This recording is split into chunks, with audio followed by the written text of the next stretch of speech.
Chapter 6 of Wuthering Heights by Emily Brontë. Mr. Hindley came home to the funeral, and, a thing that amazed us, and set the neighbours gossiping right and left, he brought a wife with him. What she was, and where she was born, he never informed us. Probably she had neither money nor name to recommend her, or he would scarcely have kept the union from his father. She was not one that would have disturbed the house much on her own account. Every object she saw, the moment she crossed the threshold, appeared to delight her, and every circumstance that took place about her, except the preparing for the burial and the presence of the mourners. I thought she was half silly, from her behaviour while that went on. She ran into her chamber, and made me come with her, though I should have been dressing the children, and there she sat shivering and clasping her hands, and asking repeatedly, "Are they gone yet?" Then she began describing with hysterical emotion the effect it produced on her to see black, and started, and trembled, and at last fell a-weeping, and when I asked what was the matter, answered she didn't know, but she felt so afraid of dying. I imagined her as little likely to die as myself.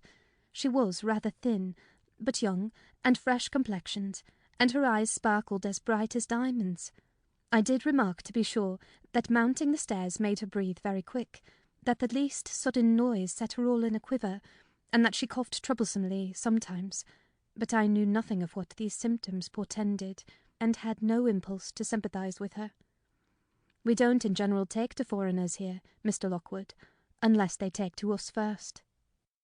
Young Earnshaw was altered considerably in the 3 years of his absence. He had grown sparer, and lost his colour, and spoke and dressed quite differently, and on the very day of his return he told Joseph and me we must thenceforth quarter ourselves in the back kitchen, and leave the house for him.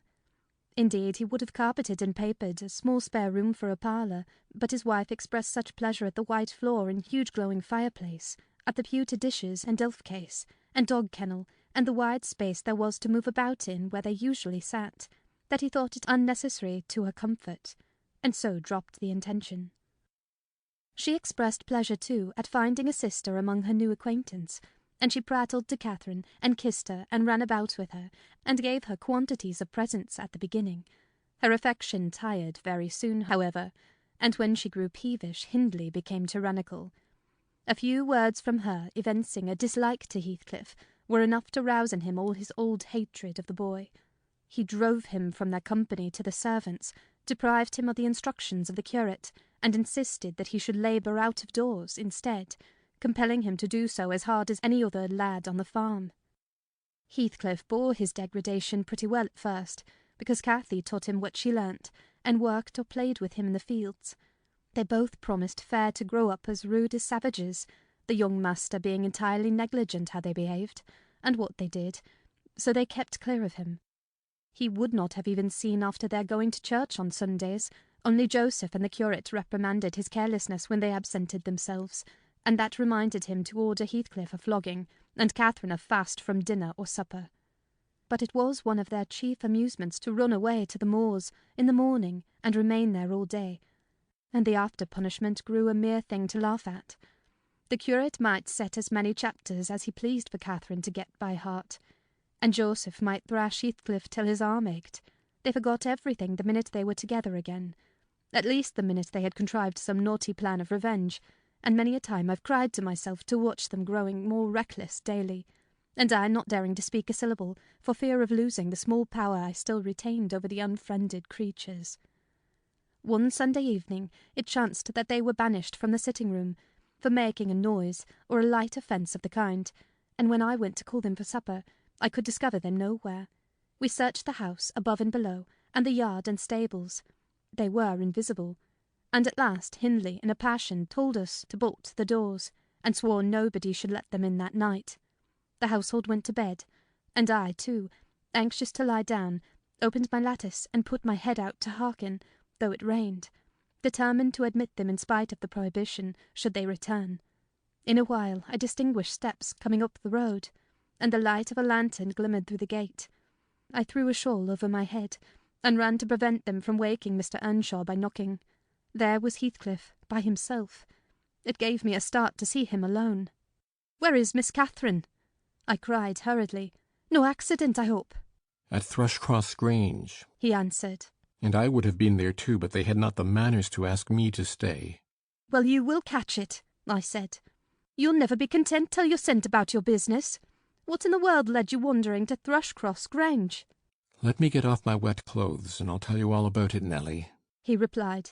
I bid him beware of rousing the master, and while he undressed and I waited to put out the candle, he continued. "Cathy and I escaped from the wash-house to have a ramble at liberty, and getting a glimpse of the Grange lights, we thought we would just go and see whether the Lintons passed their Sunday evenings standing shivering in corners, while their father and mother sat eating and drinking and singing and laughing and burning their eyes out before the fire. Do you think they do? Or reading sermons and being catechized by their manservant, and set to learn a column of Scripture names if they don't answer properly?" "Probably not," I responded. "They are good children, no doubt, and don't deserve the treatment you receive for your bad conduct." "Can't, Nelly," he said. "Nonsense. We ran from the top of the heights to the park without stopping, Catherine completely beaten in the race because she was barefoot. You'll have to seek for her shoes in the bog tomorrow. We crept through a broken hedge, groped our way up the path, and planted ourselves on a flower plot under the drawing-room window. The light came from thence. They had not put up the shutters, and the curtains were only half closed. Both of us were able to look in by standing on the basement and clinging to the ledge, and we saw, it was beautiful. A splendid place, carpeted with crimson, and crimson-covered chairs and tables, and a pure white ceiling bordered by gold, a shower of glass drops hanging in silver chains from the centre and shimmering with little soft tapers. Old Mr. and Mrs. Linton were not there. Edgar and his sisters had it entirely to themselves. Shouldn't they have been happy? We should have thought ourselves in heaven. And now, guess what your good children were doing. Isabella, I believe she is 11, a year younger than Cathy, lay screaming at the farther end of the room, shrieking as if witches were running red-hot needles into her. Edgar stood on the hearth weeping silently, and in the middle of the table sat a little dog, shaking its paw and yelping, which from their mutual accusations we understood they had nearly pulled in two between them. The idiots! That was their pleasure. To quarrel who should hold a heap of warm hair, and each begin to cry because both, after struggling to get it, refused to take it. We laughed outright at the petted things. We did despise them. When would you catch me wishing to have what Catherine wanted, or find us by ourselves seeking entertainment in yelling and sobbing and rolling on the ground, divided by the whole room? I'd not exchange for 1,000 lives my condition here for Edgar Linton's at Thrushcross Grange, not if I might have the privilege of flinging Joseph off the highest gable and painting the house front with Hindley's blood." "Hush, hush!" I interrupted. "Still you have not told me, Heathcliff, how Catherine is left behind." "I told you we laughed," he answered. "The Lintons heard us, and with one accord they shot like arrows to the door. There was silence, and then a cry, 'Oh, mamma, mamma! Oh, papa! Oh, mamma! Come here! Oh, papa! Oh!' They really did howl out something in that way. We made frightful noises to terrify them still more, and then we dropped off the ledge, because somebody was drawing the bars, and we felt we had better flee. I had Cathy by the hand, and was urging her on, when all at once she fell down. "Run, Heathcliff, run!" she whispered. "They have let the bulldog loose, and he holds me." The devil had seized her ankle, Nelly. I heard his abominable snorting. She did not yell out.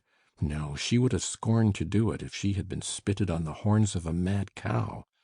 I did, though. I vociferated curses enough to annihilate any fiend in Christendom, and I got a stone and thrust it between his jaws and tried with all my might to cram it down his throat. A beast of a servant came up with a lantern at last, shouting, "Keep fast, Skulker, keep fast." He changed his note, however, when he saw Skulker's game. The dog was throttled off, his huge purple tongue hanging half a foot out of his mouth, and his pendant lips streaming with bloody slaver. The man took Cathy up. She was sick, not from fear, I'm certain, but from pain. He carried her in. I followed, grumbling execrations and vengeance. "What pray, Robert?" hallooed Linton from the entrance. "Skulker has caught a little girl, sir," he replied. "and there's a lad here." he added, making a clutch at me. Who looks an out-and-outer. Very like the robbers were for putting them through the window to open the doors to the gang after all were asleep, that they might murder us at their ease. Hold your tongue, you foul-mouthed thief, you. You shall go to the gallows for this. Mr. Linton, sir, don't lay by your gun. No, no, Robert, said the old fool. The rascals knew that yesterday was my rent day. They thought to have me cleverly. Come in, I'll furnish them a reception. There, John, fasten the chain. Give Skulker some water, Jenny. To be at a magistrate in his stronghold, and on the Sabbath, too. Where will their insolence stop? Oh, my dear Mary, look here. Don't be afraid, it is but a boy. Yet the villain scowls so plainly in his face. Would it not be kindness to the country to hang him at once, before he shows his nature and acts as well as features? He pulled me under the chandelier, and Mrs. Linton placed her spectacles on her nose and raised her hands in horror. The cowardly children crept nearer also, Isabella lisping, "Frightful thing! Put him in the cellar, Papa. He is exactly like the son of the fortune-teller that stole my tame pheasant. Isn't he, Edgar?" While they examined me, Cathy came round. She heard the last speech and laughed. Edgar Linton, after an inquisitive stare, collected sufficient wit to recognize her. They see us at church, you know, though we seldom meet them elsewhere. "That's Miss Earnshaw," he whispered to his mother. "and look how Skulker has been there. How her foot bleeds." "Miss Earnshaw? Nonsense!" cried the dame. "Miss Earnshaw's carrying the country with a gipsy. And yet, my dear, the child is in mourning, surely it is, and she might be lamed for life." What culpable carelessness in her brother! exclaimed Mr. Linton, turning from me to Catherine. I've understood from Shielders That was the curate, sir. that he lets her grow up in absolute heathenism. But who is this? Where did she pick up this companion? Oh, I declare he is that strange acquisition my late neighbour made in his journey to Liverpool. A little Lascar, or an American or Spanish castaway. "A wicked boy at all events," remarked the old lady. "and quite unfit for a decent house. Did you notice his language, Linton? I'm shocked that my children should have heard it." I recommenced cursing. Don't be angry, Nelly. And so Robert was ordered to take me off. I refused to go without Cathy. He dragged me into the garden, pushed the lantern into my hand, assured me that Mr. Earnshaw should be informed of my behaviour, and, bidding me march directly, secured the door again. The curtains were still looped up at one corner, and I resumed my station as spy, because if Catherine had wished to return, I intended shattering their great glass panes to a million of fragments unless they let her out. She sat on the sofa quietly. Mrs. Linton took off the grey cloak of the dairymaid, which we had borrowed for our excursion, shaking her head and expostulating with her, I suppose. She was a young lady, and they made a distinction between her treatment and mine. Then the woman-servant brought a basin of warm water and washed her feet, and Mr. Linton mixed a tumbler of negus, and Isabella emptied a plateful of cakes into her lap, and Edgar stood gaping at a distance. Afterwards they dried and combed her beautiful hair, and gave her a pair of enormous slippers, and wheeled her to the fire. And I left her, as merry as she could be, dividing her food between the little dog and Skulker, whose nose she pinched as he ate, and kindling a spark of spirit in the vacant blue eyes of the Lintons, a dim reflection from her own enchanting face. I saw they were full of stupid admiration. She is so immeasurably superior to them, to everybody on earth. Is she not, Nelly? "There will more come of this business than you reckon on," I answered, covering him up and extinguishing the light. "You are incurable, Heathcliff, and Mr. Hindley will have to proceed to extremities, see if he won't." My words came truer than I desired. The luckless adventure made Earnshaw furious, and then Mr. Linton, to mend matters, paid us a visit himself on the morrow, and read the young master such a lecture on the road he guided his family that he was stirred to look about him in earnest. Heathcliff received no flogging, but he was told that the first word he spoke to Miss Catherine should ensure a dismissal, and Mrs. Earnshaw undertook to keep her sister-in-law in due restraint when she returned home, employing art, not force. With force, she would have found it impossible. End of Chapter 6.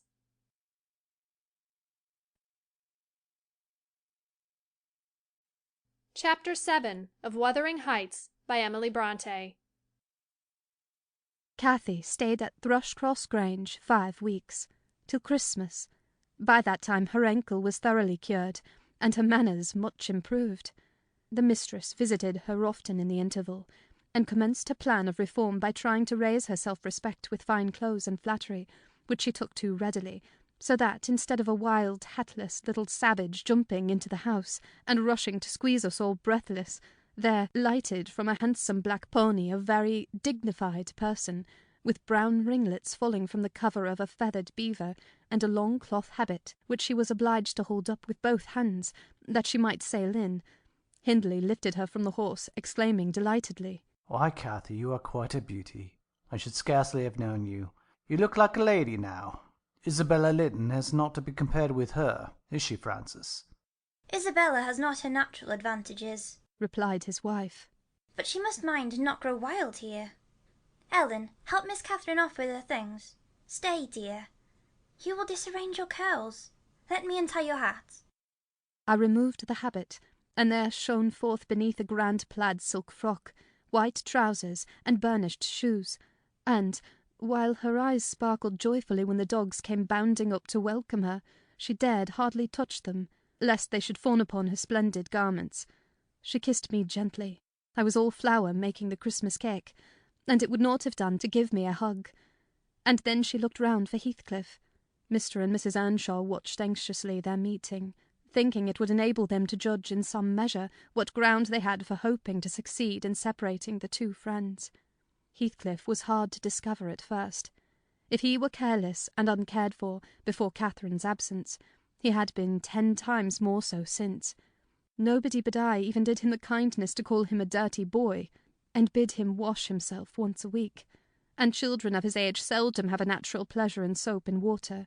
Therefore, not to mention his clothes, which had seen 3 months' service in mire and dust, and his thick uncombed hair, the surface of his face and hands was dismally beclouded. He might well skulk behind the settle, on beholding such a bright, graceful damsel enter the house, instead of a rough-headed counterpart of himself, as he expected. "Is Heathcliff not here?" she demanded, pulling off her gloves, and displaying fingers wonderfully whitened with doing nothing and staying indoors. "Heathcliff, you may come forward," cried Mr. Hindley, enjoying his discomfiture, and gratified to see what a forbidding young blackguard he would be compelled to present himself. "You may come and wish Miss Catherine welcome, like the other servants." Cathy, catching a glimpse of her friend in his concealment, flew to embrace him. She bestowed 7 or 8 kisses on his cheek within the second, and then stopped, and drawing back, burst into a laugh, exclaiming, "Why, how very black and cross you look! And how funny and grim! But that's because I'm used to Edgar and Isabella Linton. Well, Heathcliff, have you forgotten me?" She had some reason to put the question, for shame and pride threw double gloom over his countenance, and kept him immovable. "Shake hands, Heathcliff," said Mr. Earnshaw, condescendingly. "once in a way that is permitted." "I shall not," replied the boy, finding his tongue at last. "I shall not stand to be laughed at. I shall not bear it." And he would have broken from the circle, but Miss Cathy seized him again. "I did not mean to laugh at you," she said. "I could not hinder myself. Heathcliff, shake hands at least. What are you sulky for? It was only that you looked odd. If you wash your face and brush your hair, it will be all right. But you are so dirty." She gazed concernedly at the dusky fingers she held in her own, and also at her dress, which she feared had gained no embellishment from its contact with his. "You needn't have touched me," he answered, following her eye and snatching away his hand. "I shall be as dirty as I please, and I like to be dirty, and I will be dirty."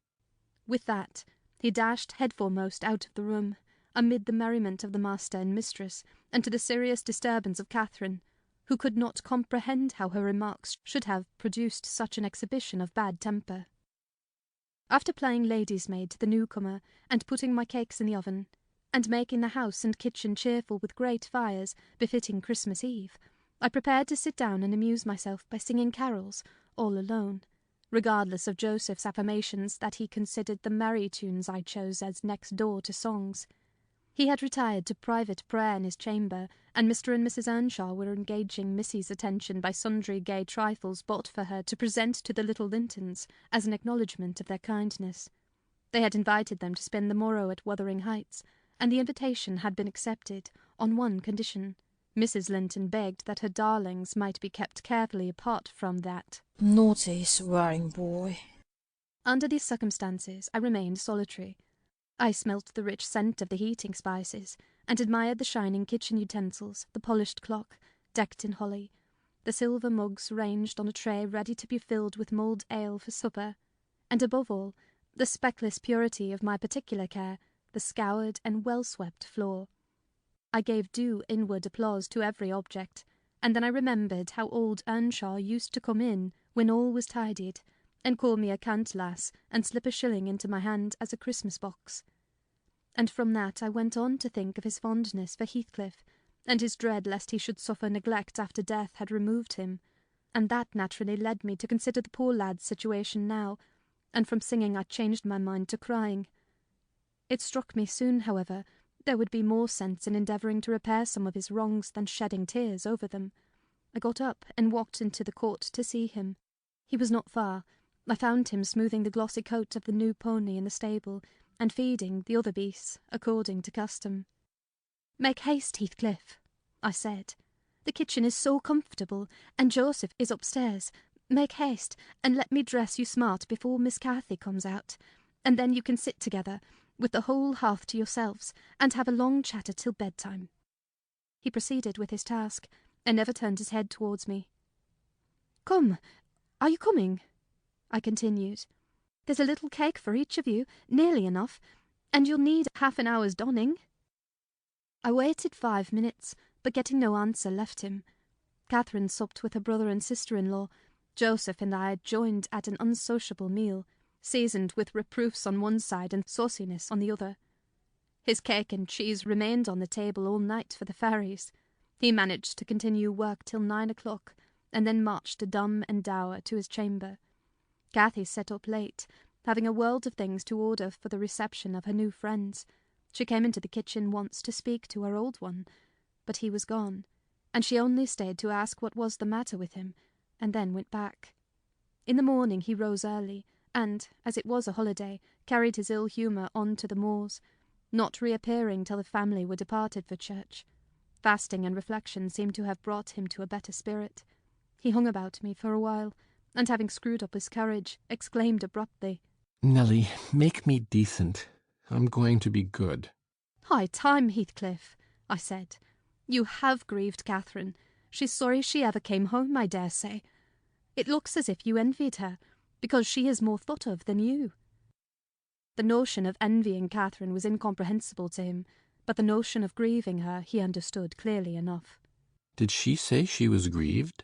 he inquired, looking very serious. "She cried when I told her you were off again this morning." "Well, I cried last night," he returned.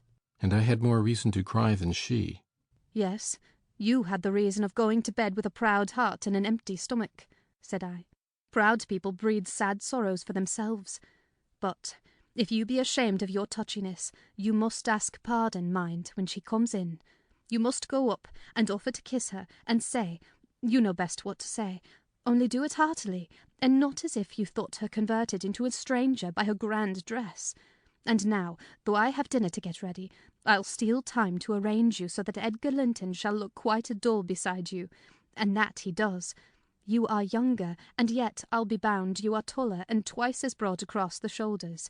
You could knock him down in a twinkling. Don't you feel that you could?" Heathcliff's face brightened a moment. Then it was overcast afresh, and he sighed. "But, Nelly, if I knocked him down 20 times, that wouldn't make him less handsome or me more so. I wish I had light hair and a fair skin, and was dressed and behaved as well, and had a chance of being as rich as he will be." "And cried for mamma at every turn," I added, "and trembled if a country lad heaved his fist against you, and sat at home all day for a shower of rain. Oh, Heathcliff, you are showing a poor spirit. come to the glass, and I'll let you see what you should wish.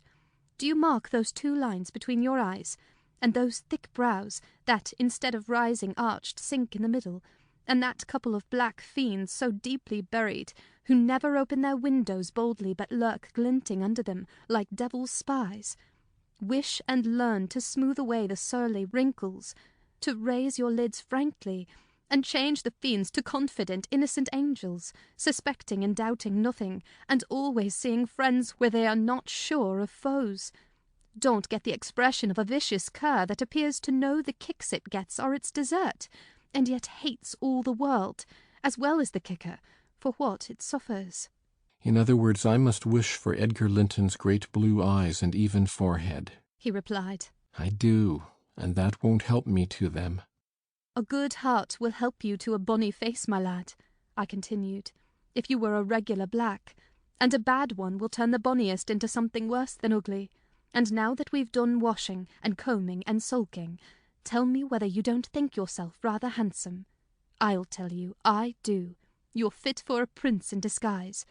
Who knows but your father was Emperor of China, and your mother an Indian queen, each of them able to buy up with 1 week's income Wuthering Heights and Thrushcross Grange together. And you were kidnapped by wicked sailors and brought to England. Were I in your place, I would frame high notions of my birth, and the thoughts of what I was should give me courage and dignity to support the oppressions of a little farmer. So I chattered on, and Heathcliff gradually lost his frown and began to look quite pleasant, when all at once our conversation was interrupted by a rumbling sound moving up the road and entering the court. He ran to the window, and I to the door, just in time to behold the 2 Lintons descend from the family carriage, smothered in cloaks and furs, and the Earnshaws dismount from their horses. They often rode to church in winter. Catherine took a hand of each of the children, and brought them into the house and set them before the fire, which quickly put colour into their white faces. I urged my companion to hasten now, and show his amiable humour, and he willingly obeyed, but ill luck would have it that, as he opened the door leading from the kitchen on one side, Hindley opened it on the other. They met, and the master, irritated at seeing him clean and cheerful, or, perhaps, eager to keep his promise to Mrs. Linton, shoved him back with a sudden thrust, and angrily bade Joseph, "Keep the fellow out of the room. Send him into the garret till dinner's over. He'll be cramming his fingers in the tarts, and stealing the fruit if left alone with them a minute." "Nay, sir," I could not avoid answering. "He'll touch nothing, not he, and I suppose he must have his share of the dainties as well as we." "He shall have his share of my hand if I catch him downstairs till dark," cried Hindley. "Begone, you vagabond. What, are you tempting the coxcomb, are you? Wait till I get hold of those elegant locks. See if I won't pull them a bit longer." They're long enough already, observed Master Linton, peeping from the doorway. I wonder they don't make his head ache. It's like a colt's mane over his eyes. He ventured this remark without any intention to insult, but Heathcliff's violent nature was not prepared to endure the appearance of impertinence from one whom he seemed to hate, even then, as a rival. He seized a tureen of hot apple-sauce, the first thing that came under his grip, and dashed it full against the speaker's face and neck, who instantly commenced a lament that brought Isabella and Catherine hurrying to the place. Mr. Earnshaw snatched up the culprit directly and conveyed him to his chamber, where, doubtless, he administered a rough remedy to cool the fit of passion, for he appeared red and breathless. I got the dishcloth, and rather spitefully scrubbed Edgar's nose and mouth, affirming it to serve him right for meddling. His sister began weeping to go home, and Cathy stood by confounded, blushing for all. "You should not have spoken to him," she expostulated with Master Linton. "He was in a bad temper, and now you've spoilt your visit, and he'll be flogged. I hate him to be flogged. I can't eat my dinner. Why did you speak to him, Edgar?" I didn't, sobbed the youth, escaping from my hands and finishing the remainder of the purification with his cambric pocket handkerchief. I promised Mamma I wouldn't say one word to him, and I didn't. "Well, don't cry," replied Catherine contemptuously. "You're not killed. Don't make more mischief. My brother is coming. Be quiet. Hush, Isabella. Has anybody hurt you?" "There, there, children, to your seats," cried Hindley, bustling in. "That brute of a lad has warmed me nicely. Next time, Master Edgar, take the law into your own fists. It will give you an appetite. The little party recovered its equanimity at sight of the fragrant feast. They were hungry after their ride, and easily consoled, since no real harm had befallen them. Mr. Earnshaw carved bountiful platefuls, and the mistress made them merry with lively talk. I waited behind her chair, and was pained to behold Catherine, with dry eyes and an indifferent air, commence cutting up the wing of a goose before her. An unfeeling child, I thought to myself. How lightly she dismisses her old playmate's troubles. I could not have imagined her to be so selfish. She lifted a mouthful to her lips. Then she set it down again, her cheeks flushed, and the tears gushed over them. She slipped her fork to the floor, and hastily dived under the cloth to conceal her emotion. I did not call her unfeeling long, for I perceived she was in purgatory throughout the day, and wearying to find an opportunity of getting by herself, or paying a visit to Heathcliff, who had been locked up by the master, as I discovered, on endeavouring to introduce to him a private mess of victuals. In the evening we had a dance. Cathy begged that he might be liberated then, as Isabella Linton had no partner. Her entreaties were vain, and I was appointed to supply the deficiency. We got rid of all the gloom and the excitement of the exercise, and our pleasure was increased by the arrival of the Gimmerton band, mustering 15 strong, a trumpet, a trombone, clarinets, bassoons, French horns, and a bass viol, besides singers. They go the rounds of all the respectable houses, and receive contributions every Christmas, and we esteemed it a first-rate treat to hear them. After the usual carols had been sung, we set them to songs and glees. Mrs. Earnshaw loved the music, and so they gave us plenty. Catherine loved it too, but she said it sounded sweetest at the top of the steps, and she went up in the dark. I followed. They shut the house door below, never noting our absence. It was so full of people. She made no stay at the stairs' head, but mounted farther, to the garret where Heathcliff was confined, and called him. He stubbornly declined answering for a while. She persevered, and finally persuaded him to hold communion with her through the boards. I let the poor things converse unmolested, till I supposed the songs were going to cease, and the singers to get some refreshment. Then I clambered up the ladder to warn her. Instead of finding her outside, I heard her voice within. The little monkey had crept by the skylight of one garret along the roof, into the skylight of the other, and it was with the utmost difficulty I could coax her out again. When she did come, Heathcliff came with her, and she insisted that I should take him into the kitchen, as my fellow servant had gone to a neighbour's to be removed from the sound of our devil's psalmody, as it pleased him to call it. I told them I intended by no means to encourage their tricks, but as the prisoner had never broken his fast since yesterday's dinner, I would wink at his cheating Mr. Hindley that once. He went down. I set him a stool by the fire, and offered him a quantity of good things, but he was sick, and could eat little, and my attempts to entertain him were thrown away. He leant his 2 elbows on his knees, and his chin on his hands, and remained wrapped in dumb meditation. On my inquiring the subject of his thoughts, he answered gravely, I'm trying to settle how I shall pay Hindley back. I don't care how long I wait, if I can only do it at last. I hope he will not die before I do. For shame, Heathcliff, said I. It is for God to punish wicked people. We should learn to forgive. No, God won't have the satisfaction that I shall, he returned. I only wish I knew the best way. Let me alone, and I'll plan it out. While I'm thinking of that, I don't feel pain. But, Mr. Lockwood, I forget these tales cannot divert you. I'm annoyed how I should dream of chattering on at such a rate, and your gruel cold, and you nodding for bed. I could have told Heathcliff's history, all that you need to hear, in 6 words. Thus interrupting herself, the housekeeper rose, and proceeded to lay aside her sewing, but I felt incapable of moving from the hearth, and I was very far from nodding. "Sit still, Mrs. Dean," I cried. "Do sit still another half-hour. You've done just right to tell the story leisurely. That is the method I like, and you must finish it in the same style. I am interested in every character you have mentioned, more or less." The clock is on the stroke of 11, sir. "No matter. I'm not accustomed to go to bed in the long hours. 1 or 2 is early enough for a person who lies till 10. You shouldn't lie till 10. There's the very prime of the morning gone long before that time. A person who has not done 1/2 his day's work by 10 o'clock runs a chance of leaving the other half undone. Nevertheless, Mrs. Dean, resume your chair, because tomorrow I intend lengthening the night till afternoon. I prognosticate for myself an obstinate cold, at least. I hope not, sir. Well, you must allow me to leap over some 3 years. During that space, Mrs. Earnshaw. No, no, I'll allow nothing of the sort. Are you acquainted with the mood of mind in which, if you were seated alone, and the cat licking its kitten on the rug before you, you would watch the operation so intently that Puss's neglect of one ear would put you seriously out of temper? A terribly lazy mood, I should say. On the contrary, a tiresomely active one. It is mine at present, and therefore continue minutely. I perceive that people in these regions acquire over people in towns the value that a spider in a dungeon does over a spider in a cottage to their various occupants. And yet the deepened attraction is not entirely owing to the situation of the looker-on.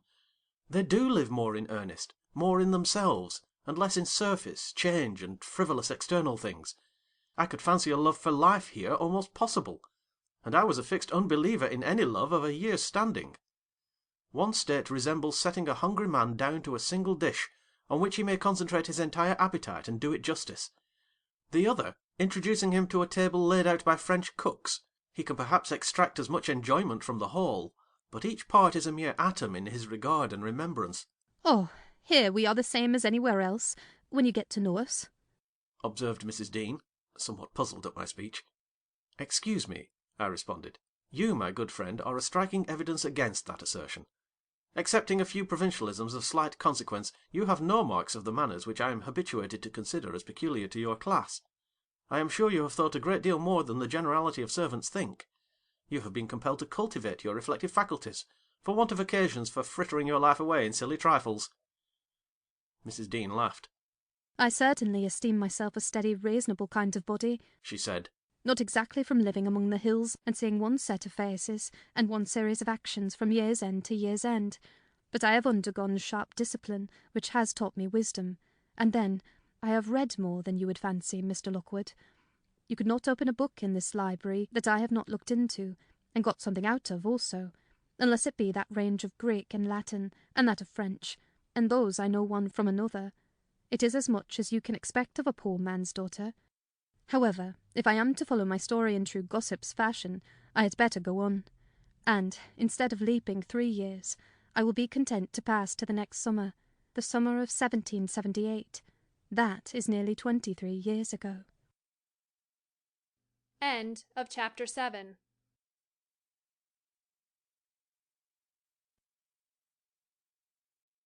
Chapter 8 of Wuthering Heights by Emily Brontë.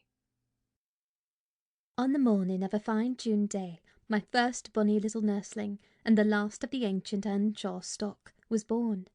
We were busy with the hay in a faraway field, and the girl that usually brought our breakfast came running an hour too soon across the meadow and up the lane, calling me as she ran.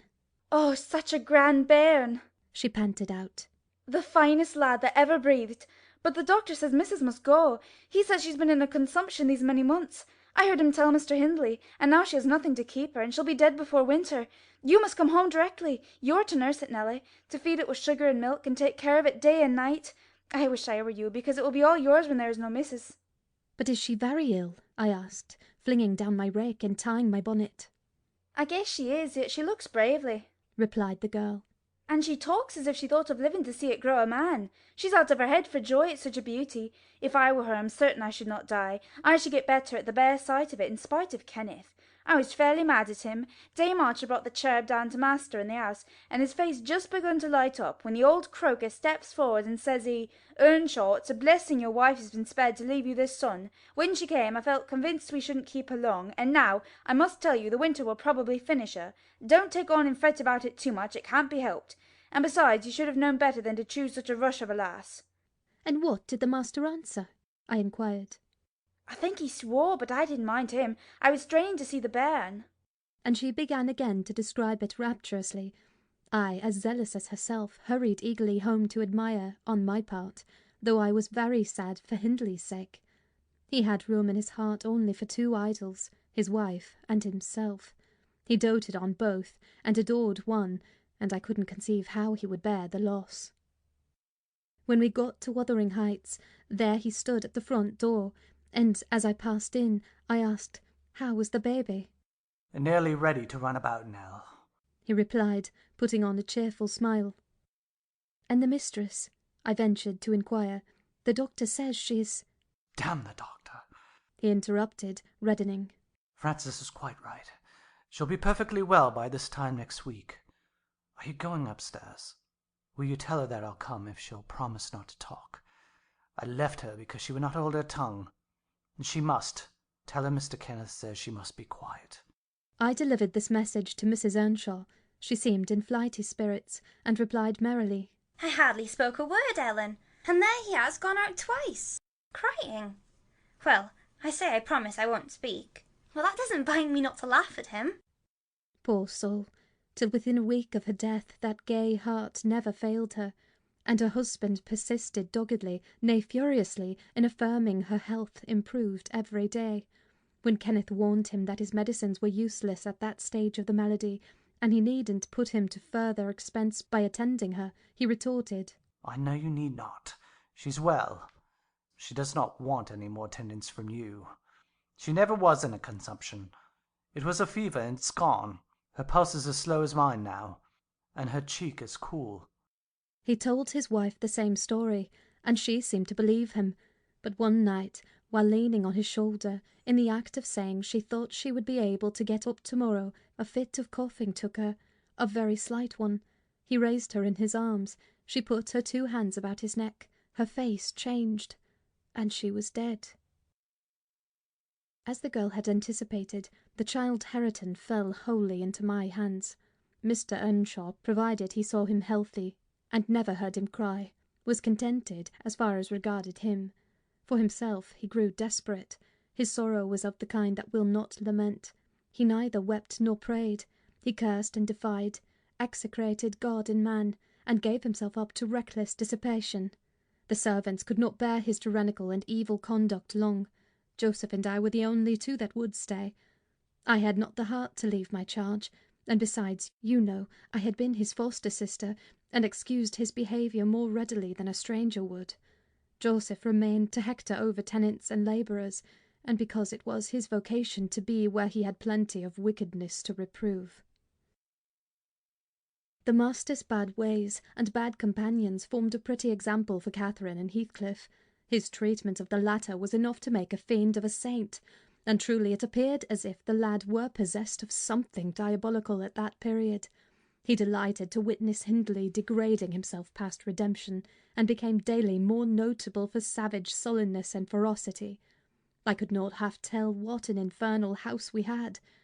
The curate dropped calling, and nobody decent came near us, at last, unless Edgar Linton's visits to Miss Cathy might be an exception. At 15 she was the queen of the countryside. She had no peer, and she did turn out a haughty, headstrong creature. I own I did not like her, after infancy was past, and I vexed her frequently by trying to bring down her arrogance. She never took an aversion to me, though. She had a wondrous constancy to old attachments. Even Heathcliff kept his hold on her affections unalterably, and young Linton, with all his superiority, found it difficult to make an equally deep impression. He was my late master. That is his portrait over the fireplace. It used to hang on one side, and his wife's on the other. But hers has been removed, or else you might see something of what she was. Can you make that out? Mrs. Dean raised the candle, and I discerned a soft-featured face, exceedingly resembling the young lady at the Heights, but more pensive and amiable in expression. It formed a sweet picture. The long light hair curled slightly on the temples. The eyes were large and serious, the figure almost too graceful. I did not marvel how Catherine Earnshaw could forget her first friend for such an individual. I marvelled much how he, with a mind to correspond with his person, could fancy my idea of Catherine Earnshaw. A very agreeable portrait, I observed to the housekeeper. Is it like? Yes, she answered. But he looked better when he was animated. That is his everyday countenance. He wanted spirit in general. Catherine had kept up her acquaintance with the Lintons since her 5 weeks' residence among them, and as she had no temptation to show her rough side in their company, and had the sense to be ashamed of being rude where she experienced such invariable courtesy, she imposed unwittingly on the old lady and gentleman by her ingenuous cordiality, gained the admiration of Isabella and the heart and soul of her brother. Acquisitions that flattered her from the first, for she was full of ambition, and led her to adopt a double character without exactly intending to deceive anyone. In the place where she heard Heathcliff termed a vulgar young ruffian, and worse than a brute, she took care not to act like him, but at home she had small inclination to practice politeness that would only be laughed at, and restrain any unruly nature when it would bring her neither credit nor praise. Mr. Edgar seldom mustered courage to visit Wuthering Heights openly. He had a terror of Earnshaw's reputation, and shrunk from encountering him, and yet he was always received with our best attempts at civility. The master himself avoided offending him, knowing why he came, and if he could not be gracious, kept out of the way. I rather think his appearance there was distasteful to Catherine. She was not artful, never played the coquette, and had evidently an objection to her two friends mating at all. For when Heathcliff expressed contempt of Linton in his presence, she could not half coincide, as she did in his absence, and when Linton evinced disgust and antipathy to Heathcliff, she dared not treat his sentiments with indifference, as if deprecation of her playmate were of scarcely any consequence to her. I've had many a laugh at her perplexities and untold troubles, which she vainly strove to hide from my mockery. That sounds ill-natured, but she was so proud it became really impossible to pity her distresses, till she should be chastened into more humility.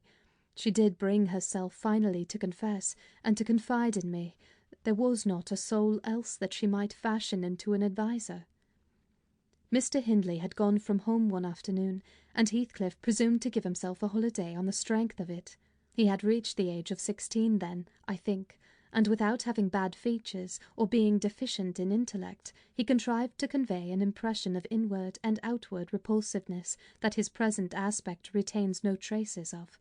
In the first place, he had by that time lost the benefit of his early education.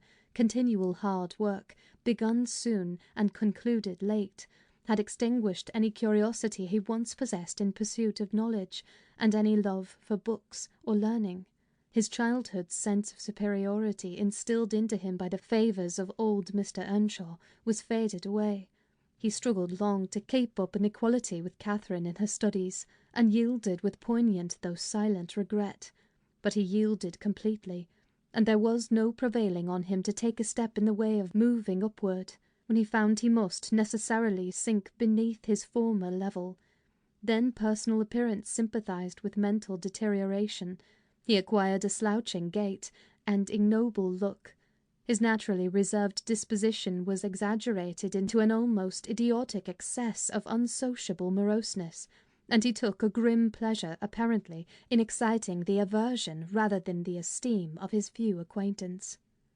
Catherine and he were constant companions still at his seasons of respite from labour, but he had ceased to express his fondness for her in words, and recoiled with angry suspicion from her girlish caresses, as if conscious there could be no gratification in lavishing such marks of affection on him. On the before-named occasion he came into the house to announce his intention of doing nothing, while I was assisting Miss Cathy to arrange her dress. She had not reckoned on his taking it into his head to be idle, and imagining she would have the whole place to herself, she managed, by some means, to inform Mr. Edgar of her brother's absence, and was then preparing to receive him. "Cathy, are you busy this afternoon?" asked Heathcliff. "Are you going anywhere?" No, it is raining," she answered.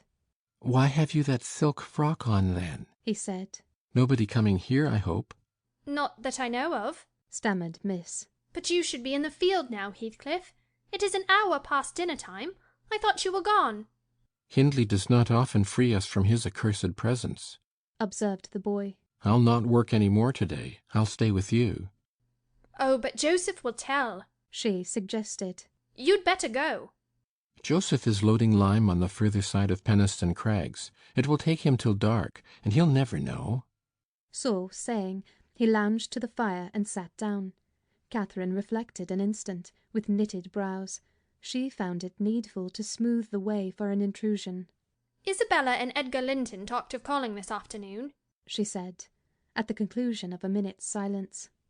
As it rains, I hardly expect them, but they may come, and if they do, you run the risk of being scolded for no good. Order Ellen to say you are engaged, Cathy, he persisted. Don't turn me out for those pitiful, silly friends of yours. I'm on the point sometimes of complaining that they... but I'll not. That they what? Cried Catherine, gazing at him with a troubled countenance. Oh, Nelly, she added petulantly, jerking her hand away from my hands. You've combed my hair quite out of curl. That's enough. Let me alone.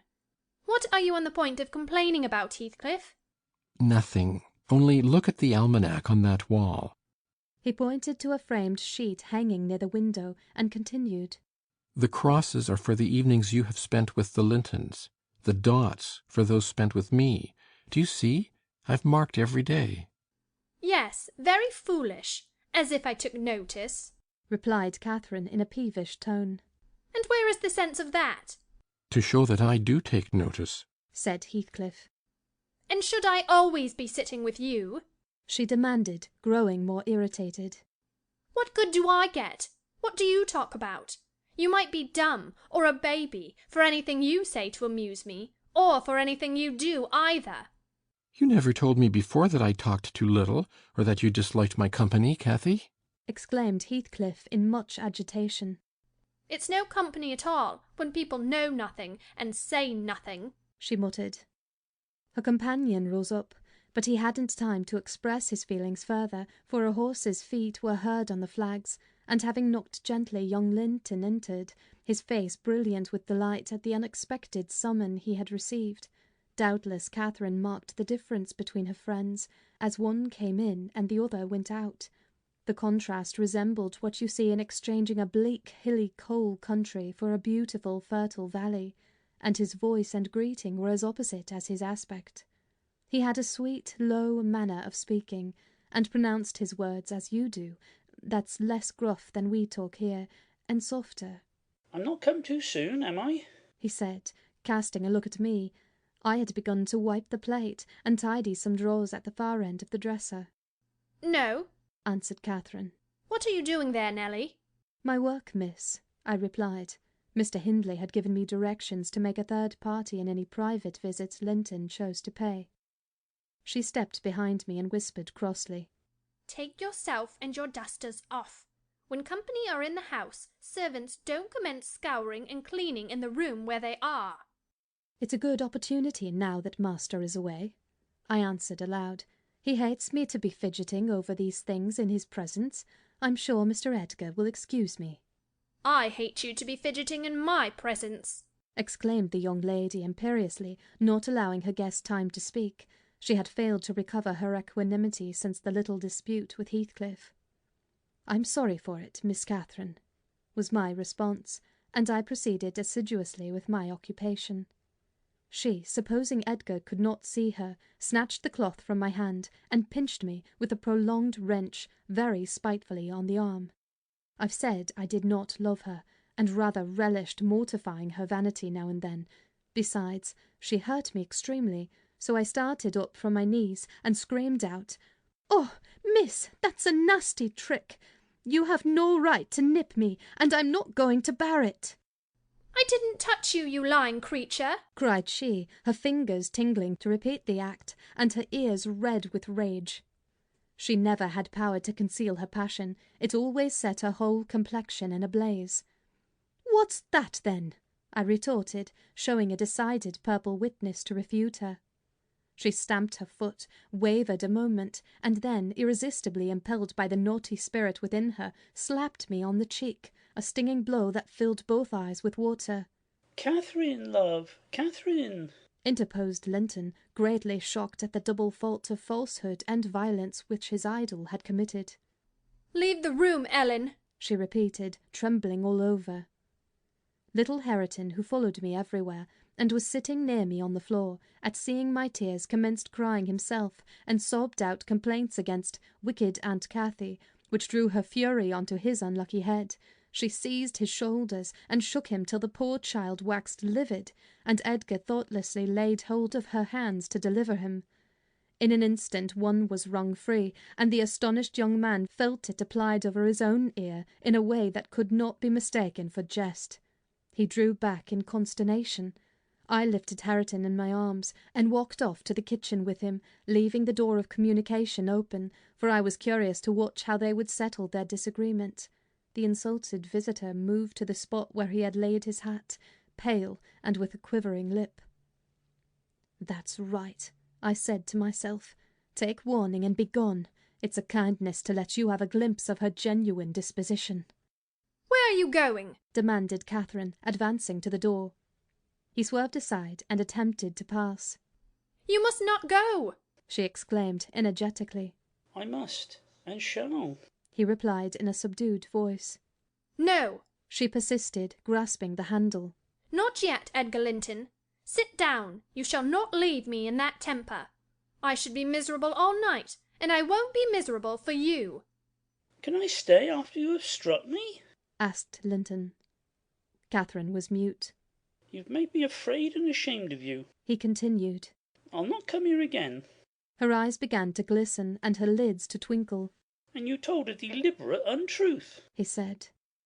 "I didn't," she cried, recovering her speech. "I did nothing deliberately. Well, go, if you please. Get away. And now I'll cry. I'll cry myself sick." She dropped down on her knees by a chair and set to weeping in serious earnest. Edgar persevered in his resolution as far as the court. There he lingered. I resolved to encourage him. "Miss is dreadfully wayward, sir," I called out. "As bad as any marred child. You'd better be riding home, or else she will be sick, only to grieve us." The soft thing looked askance through the window. He possessed the power to depart as much as a cat possesses the power to leave a mouse half killed or a bird half eaten. "Ah," I thought, "there will be no saving him. He's doomed, and flies to his fate." And so it was. He turned abruptly, hastened into the house again, shut the door behind him, and when I went in a while after to inform them that Earnshaw had come home rabid drunk, ready to pull the whole place about our ears, his ordinary frame of mind in that condition, I saw the quarrel had merely affected a closer intimacy, had broken the outworks of youthful timidity, and enabled them to forsake the disguise of friendship, and confess themselves lovers. Intelligence of Mr. Hindley's arrival drove Linton speedily to his horse, and Catherine to her chamber. I went to hide little Hareton, and to take the shot out of the master's fowling-piece, which he was fond of playing with in his insane excitement, to the hazard of the lives of any who provoked, or even attracted his notice too much, and I had hit upon the plan of removing it, that he might do less mischief if he did go to the length of firing the gun. End of Chapter 8.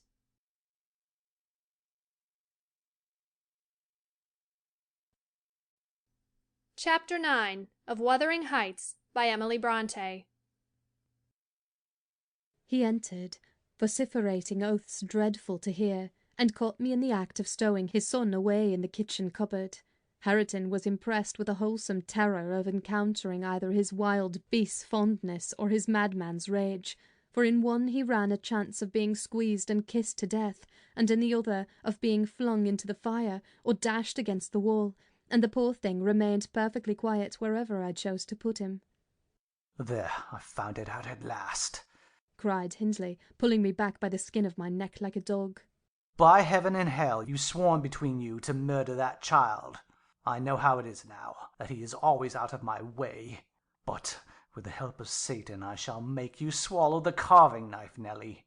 You needn't laugh, for I've just crammed Kenneth head downmost in the Black Horse Marsh, and 2 is the same as 1, and I want to kill some of you.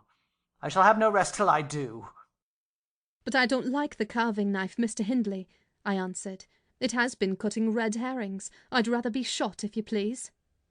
"You'd rather be damned," he said. "And so you shall. No law in England can hinder a man from keeping his house decent and mine's abominable. Open your mouth." He held the knife in his hand and pushed its point between my teeth, but for my part I was never much afraid of his vagaries. I spat out and affirmed it tasted detestably. I would not take it on any account. "Oh," said he, releasing me. "I see that hideous little villain is not Hareton. I beg your pardon, Nell. If it be, he deserves flaying alive for not running to welcome me, and for screaming as if I were a goblin. Unnatural cub, come hither. I'll teach thee to impose on a good-hearted, deluded father. Now, don't you think the lad would be handsomer cropped? It makes a dog fiercer, and I love something fierce. Get me that scissors, something fierce and trim. Besides, it's infernal affectation. Devilish conceit it is to cherish our ears. We're asses enough without them. Hush, child, hush. Well then, it is, my darling. Wishes dry thy eyes. There's a joy, kiss me. What? It won't. Kiss me, Hareton. Damn thee, kiss me. By God, as if I would rear such a monster. As sure as I'm living, I'll break the brat's neck. Poor Hareton was squalling and kicking in his father's arms with all his might, and redoubled his yells when he carried him upstairs and lifted him over the banister. I cried out he would frighten the child into fits, and ran to rescue him.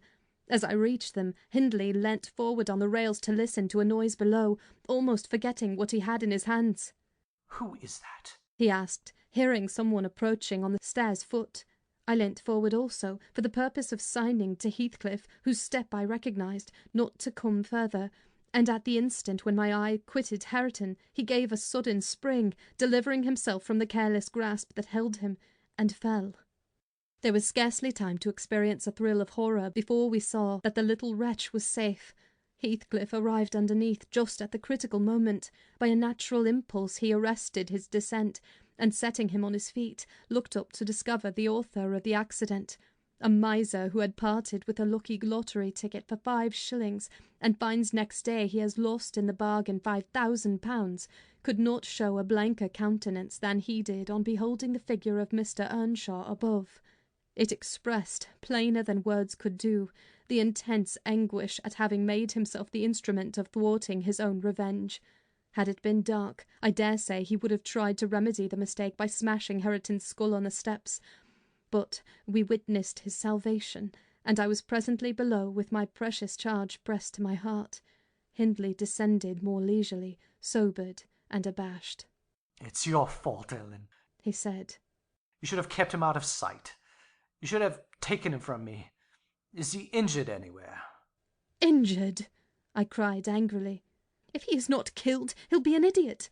Oh, I wonder his mother does not rise from her grave to see how you use him. You're worse than a heathen, treating your own flesh and blood in that manner." He attempted to touch the child, who, on finding himself with me, sobbed off his terror directly. At the first finger his father laid on him, however, he shrieked again louder than before, and struggled as if he would go into convulsions. "You shall not meddle with him," I continued. "He hates you. They all hate you. That's the truth. A happy family you have, and a pretty state you'll come to." "I shall come to a prettier yet, Nelly," laughed the misguided man, recovering his hardness. "At present, convey yourself and him away. And hark you, Heathcliff, clear you too quite from my reach and hearing. I wouldn't murder you tonight unless, perhaps, I set the house on fire. But that's as my fancy goes." While saying this, he took a pint bottle of brandy from the dresser and poured some into a tumbler. "Nay, don't," I entreated. "Mr. Hindley, do take warning. Have mercy on this unfortunate boy, if you care nothing for yourself." "Anyone will do better for him than I shall," he answered. "Have mercy on your own soul," I said, endeavouring to snatch the glass from his hand. "Not I. On the contrary, I shall have great pleasure in sending it to perdition, to punish its maker," exclaimed the blasphemer. "Here's to its hearty damnation." He drank the spirits and impatiently bade us go, terminating his command with a sequel of horrid imprecations too bad to repeat or remember. "It's a pity he cannot kill himself with drink," observed Heathcliff, muttering an echo of curses back when the door was shut. "He's doing his very utmost, but his constitution defies him. Mr. Kenneth says he would wager his mare that he'll outlive any man on this side Gimmerton, and go to the grave a hoary sinner, unless some happy chance out of the common course befall him. I went into the kitchen and sat down to lull my little lamb to sleep. Heathcliff, as I thought, walked through to the barn. It turned out afterwards that he only got as far as the other side of the settle, when he flung himself on a bench by the wall, removed from the fire, and remained silent. I was rocking Hareton on my knee and humming a song that began, "It was far in the night, and the bairnies grat, the mither beneath the mools heard that," when Miss Cathy, who had listened to the hubbub from her room, put her head in and whispered, "Are you alone, Nelly?" "Yes, miss," I replied. She entered and approached the hearth.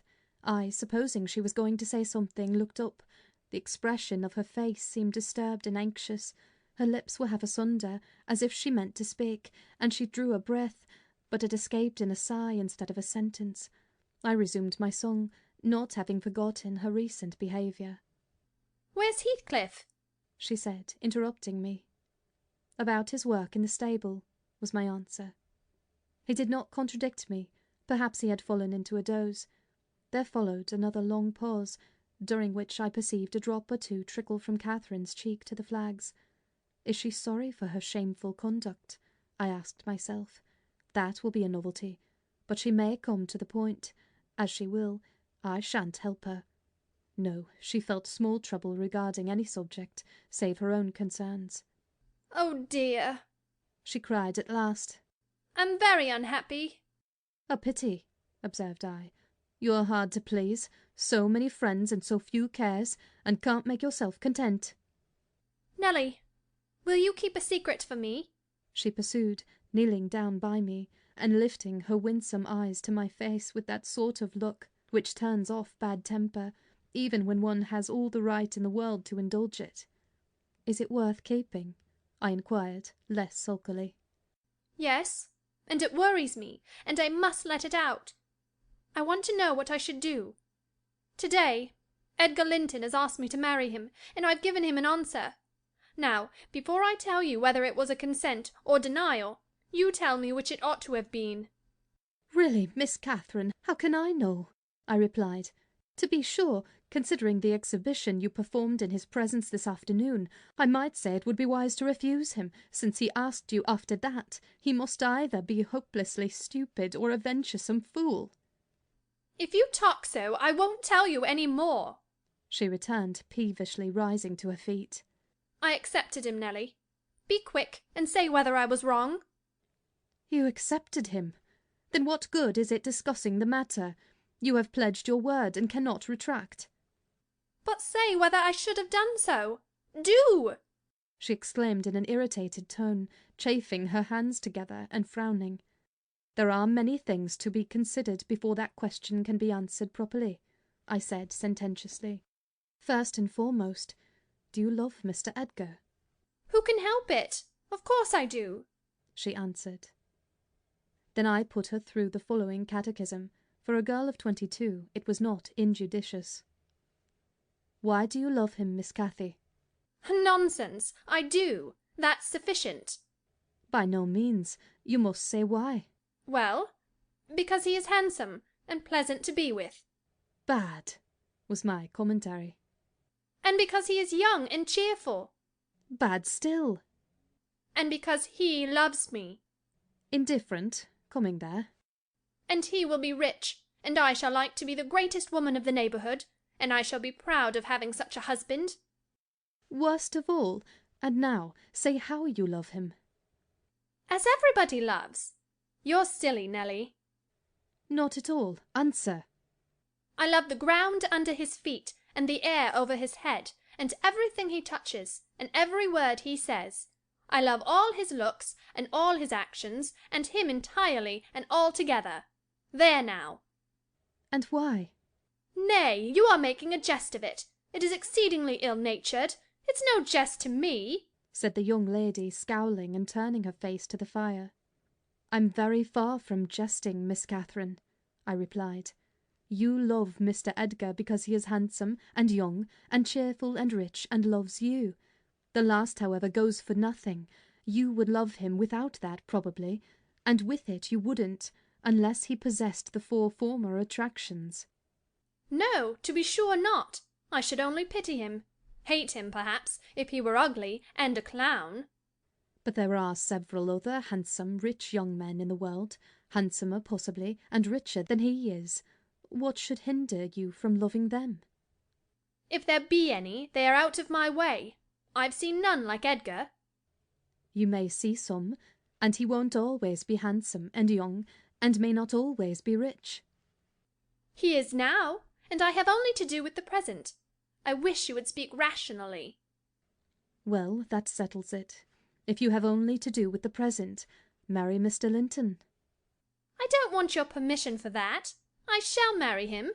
And yet you have not told me whether I am right. Perfectly right, if people be right to marry only for the present. And now let us hear what you are unhappy about. Your brother will be pleased.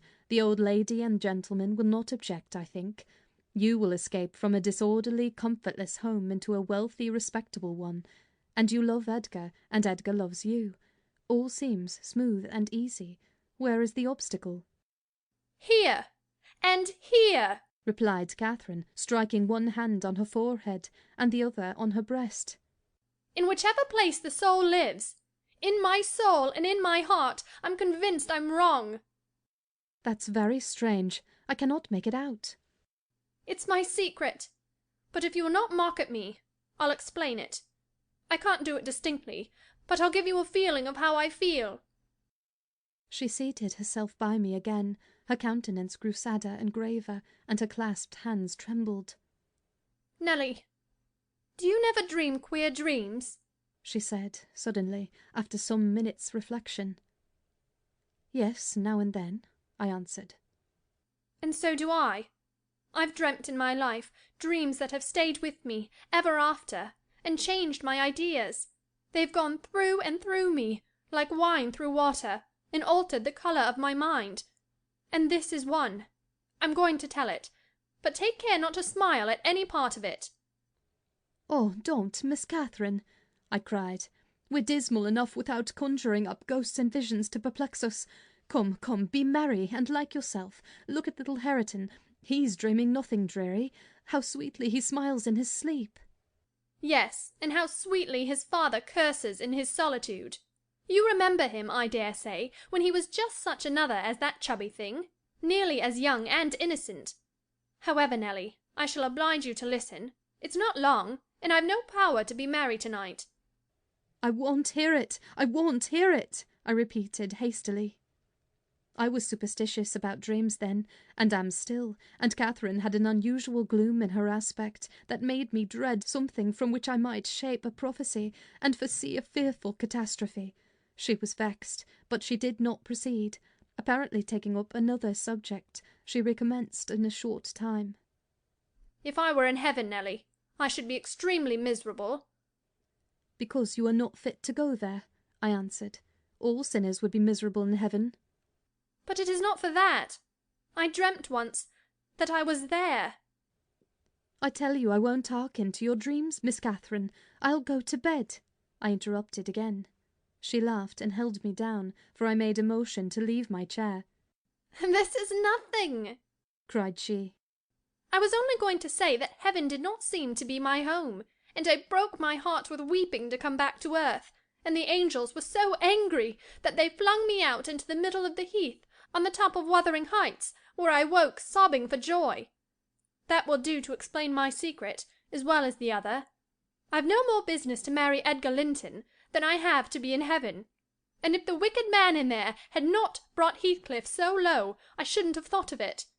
It would degrade me to marry Heathcliff now, so he shall never know how I love him, and that, not because he's handsome, Nelly, but because he's more myself than I am. Whatever our souls are made of, his and mine are the same, and Linton's is as different as a moonbeam from lightning, or frost from fire. Ere this speech ended, I became sensible of Heathcliff's presence. Having noticed a slight movement, I turned my head, and saw him rise from the bench and steal out noiselessly. He had listened till he heard Catherine say it would degrade her to marry him, and then he stayed to hear no further. My companion, sitting on the ground, was prevented by the back of the settle from remarking on his presence or departure, but I started and bade her hush. "Why?" she asked, gazing nervously round. "Joseph is here," I answered, catching opportunely the roll of his cartwheels up the road, "and Heathcliff will come in with him. I'm not sure whether he were not at the door this moment." "Oh, he couldn't overhear me at the door," said she. "Give me Hareton while you get the supper, and when it is ready ask me to sup with you. I want to cheat my uncomfortable conscience, and be convinced that Heathcliff has no notion of these things. He has not, has he? He does not know what being in love is." "I see no reason that he should not know as well as you," I returned, "and if you are his choice, he'll be the most unfortunate creature that ever was born. As soon as you become Mrs. Linton, he loses friend and love and all. Have you considered how you'll bear the separation, and how he'll bear to be quite deserted in the world? Because, Miss Catherine—" "He quite deserted? We separated?" she exclaimed, with an accent of indignation. "Who is to separate us, pray? They'll meet the fate of Milo. Not as long as I live, Ellen, for no mortal creature. Every Linton on the face of the earth might melt into nothing before I could consent to forsake Heathcliff. Oh, that's not what I intend. That's not what I mean. I shouldn't be Mrs. Linton were such a price demanded. He'll be as much to me as he has been all his lifetime. Edgar must shake off his antipathy, and tolerate him, at least. He will, when he learns my true feelings towards him. Nelly, I see now you think me a selfish wretch, but did it never strike you that if Heathcliff and I married, we should be beggars? Whereas, if I marry Linton, I can aid Heathcliff to rise, and place him out of my brother's power." "With your husband's money, Miss Catherine," I asked, "you'll find him not so pliable as you calculate upon, and though I'm hardly a judge, I think that's the worst motive you've given yet for being the wife of young Linton." "It is not," retorted she. "It is the best. The others were the satisfaction of my whims, and for Edgar's sake, too, to satisfy him. This is for the sake of one who comprehends in his person my feelings to Edgar and myself. I cannot express it, but surely you and everybody have a notion that there is, or should be, an existence of yours beyond you. What were the use of my creation if I were entirely contained here? My great miseries in this world have been Heathcliff's miseries, and I watched and felt each from the beginning. My great thought in living is himself. If all else perished, and he remained, I should still continue to be. And if all else remained, and he were annihilated, the universe would turn to a mighty stranger. I should not seem a part of it. My love for Linton is like the foliage in the woods. Time will change it, I'm well aware, as winter changes the trees. My love for Heathcliff resembles the eternal rocks beneath, a source of little visible delight, but necessary. Nelly, I am Heathcliff. He's always, always in my mind, not as a pleasure, any more than I am always a pleasure to myself, but as my own being. So don't talk of our separation again. It is impracticable, and—" She paused and hid her face in the folds of my gown, but I jerked it forcibly away. I was out of patience with her fully. "If I can make any sense of your nonsense, miss," I said, "it only goes to convince me that you are ignorant of the duties you undertake in marrying, or else that you are a wicked, unprincipled girl. But trouble me with no more secrets. I'll not promise to keep them." "You'll keep that?" she asked eagerly. "No, I'll not promise," I repeated. She was about to insist, when the entrance of Joseph finished our conversation, and Catherine removed her seat to a corner and nursed Hareton, while I made the supper. After it was cooked, my fellow servant and I began to quarrel who should carry some to Mr. Hindley, and we didn't settle it till all was nearly cold. Then we came to the agreement that we would let him ask, if he wanted any, for we feared particularly to go into his presence when he had been some time alone. "And how isn't that note comed in frae the field by this time? What is he about? God idle seat," demanded the old man, looking round for Heathcliff. "I'll call him," I replied. "He's in the barn, I've no doubt." I went and called, but got no answer. On returning, I whispered to Catherine that he had heard a good part of what she had said, I was sure, and told how I saw him quit the kitchen just as she complained of her brother's conduct regarding him. She jumped up in a fine fright, flung Hareton on to the settle, and ran to seek for her friend herself, not taking leisure to consider why she was so flurried, or how her talk would have affected him. She was absent such a while that Joseph proposed we should wait no longer. He cunningly conjectured they were staying away in order to avoid hearing his protracted blessing. They were ill enough for any foul manners, he affirmed, and on their behalf he added that night a special prayer to the unusual quarter of an hour's supplication before meat, and would have tacked another to the end of the grace, had not his young mistress broken in upon him with a hurried command that he must run down the road, and, wherever Heathcliff had rambled, find and make him re-enter directly. "I want to speak to him, and I must, before I go upstairs," she said. "And the gate is open. He is somewhere out of hearing, for he would not reply, though I shouted at the top of the fold as loud as I could." Joseph objected at first. She was too much in earnest, however, to suffer contradiction, and at last he placed his hat on his head and walked grumbling forth. Meantime Catherine paced up and down the floor, exclaiming, "I wonder where he is. I wonder where he can be. What did I say, Nelly? I've forgotten. Was he vexed at my bad humour this afternoon?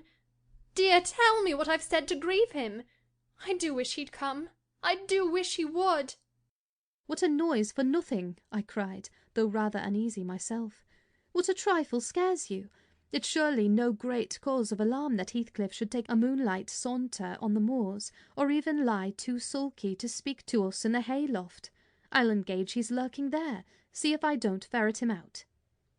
I departed to renew my search. Its result was disappointment, and Joseph's quest ended the same. "Yon lad gets waur and waur," observed he on re-entering. "He's left the gate at full swing, and Mrs. Pony has trodden down 2 rigs of corn, and plodded through right over into the meadow.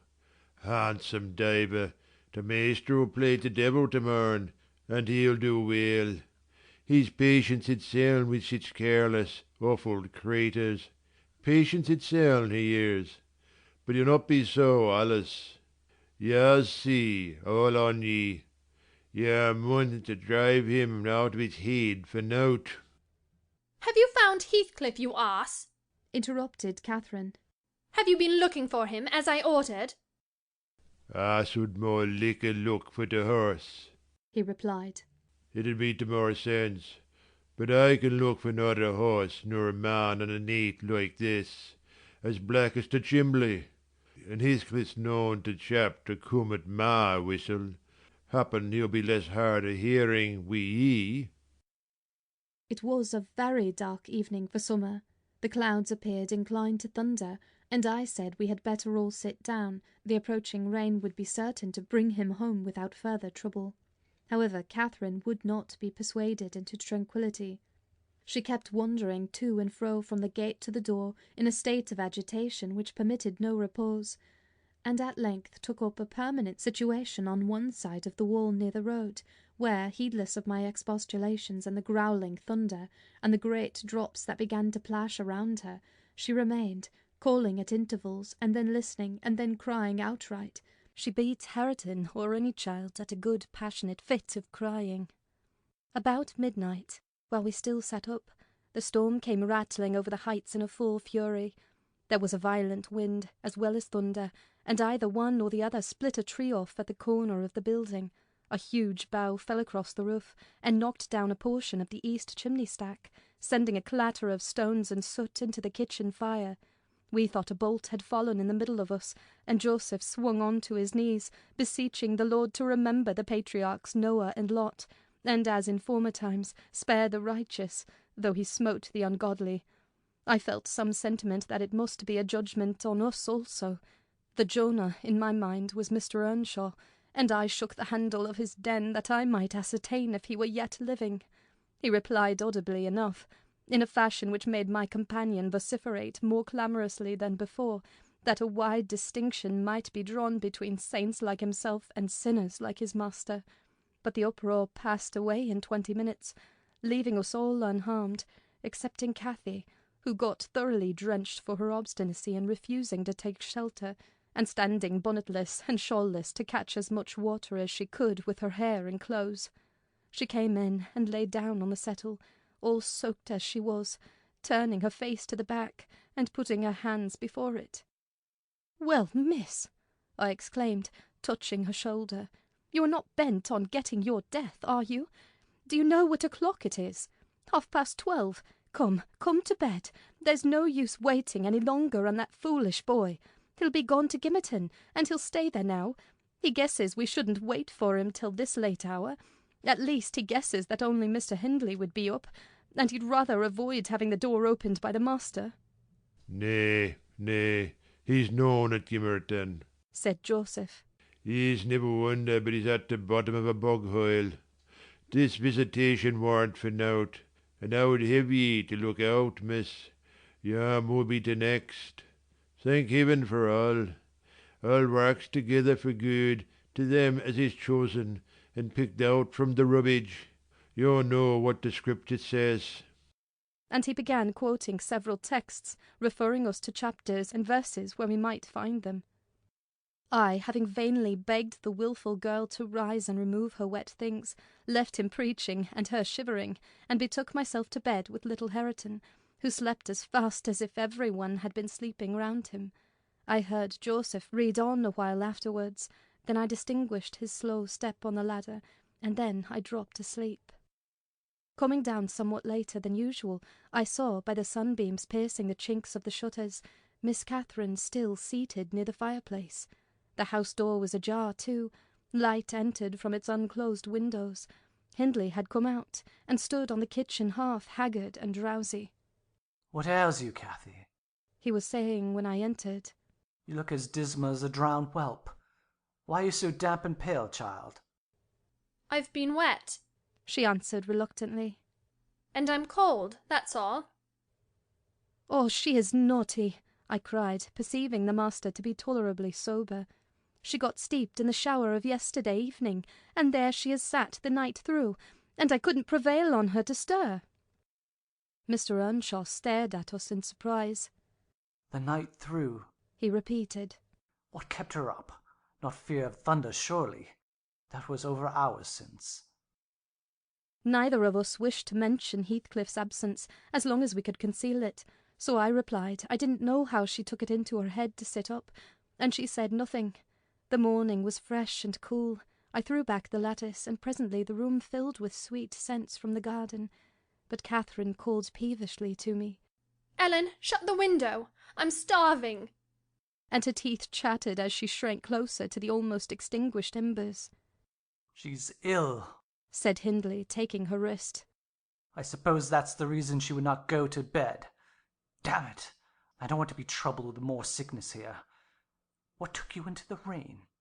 "Running after the lads, as usual," croaked Joseph, catching an opportunity from our hesitation to thrust in his evil tongue. "If I were you, Maister, I'd just slam the boards in their faces, all on 'em, gentle and simple. Never a day out you're off, but young Carter Linton comes sneaking hither, and Miss Nelly, sure's a fine lass, sure sits watching for ye at the kitchen, and as ye're in at one door, he's out at t'other, and then, where grand lady goes a-courting of her side. It's bonny behaviour, lurking among the fields, after 12 at the night, with the foul, fleesome divil of a gipsy, Heathcliff. They think I'm blind, but I'm no nowt o' the sort. I seed young Linton both coming and going, and I'd seed yer," directing his discourse to me.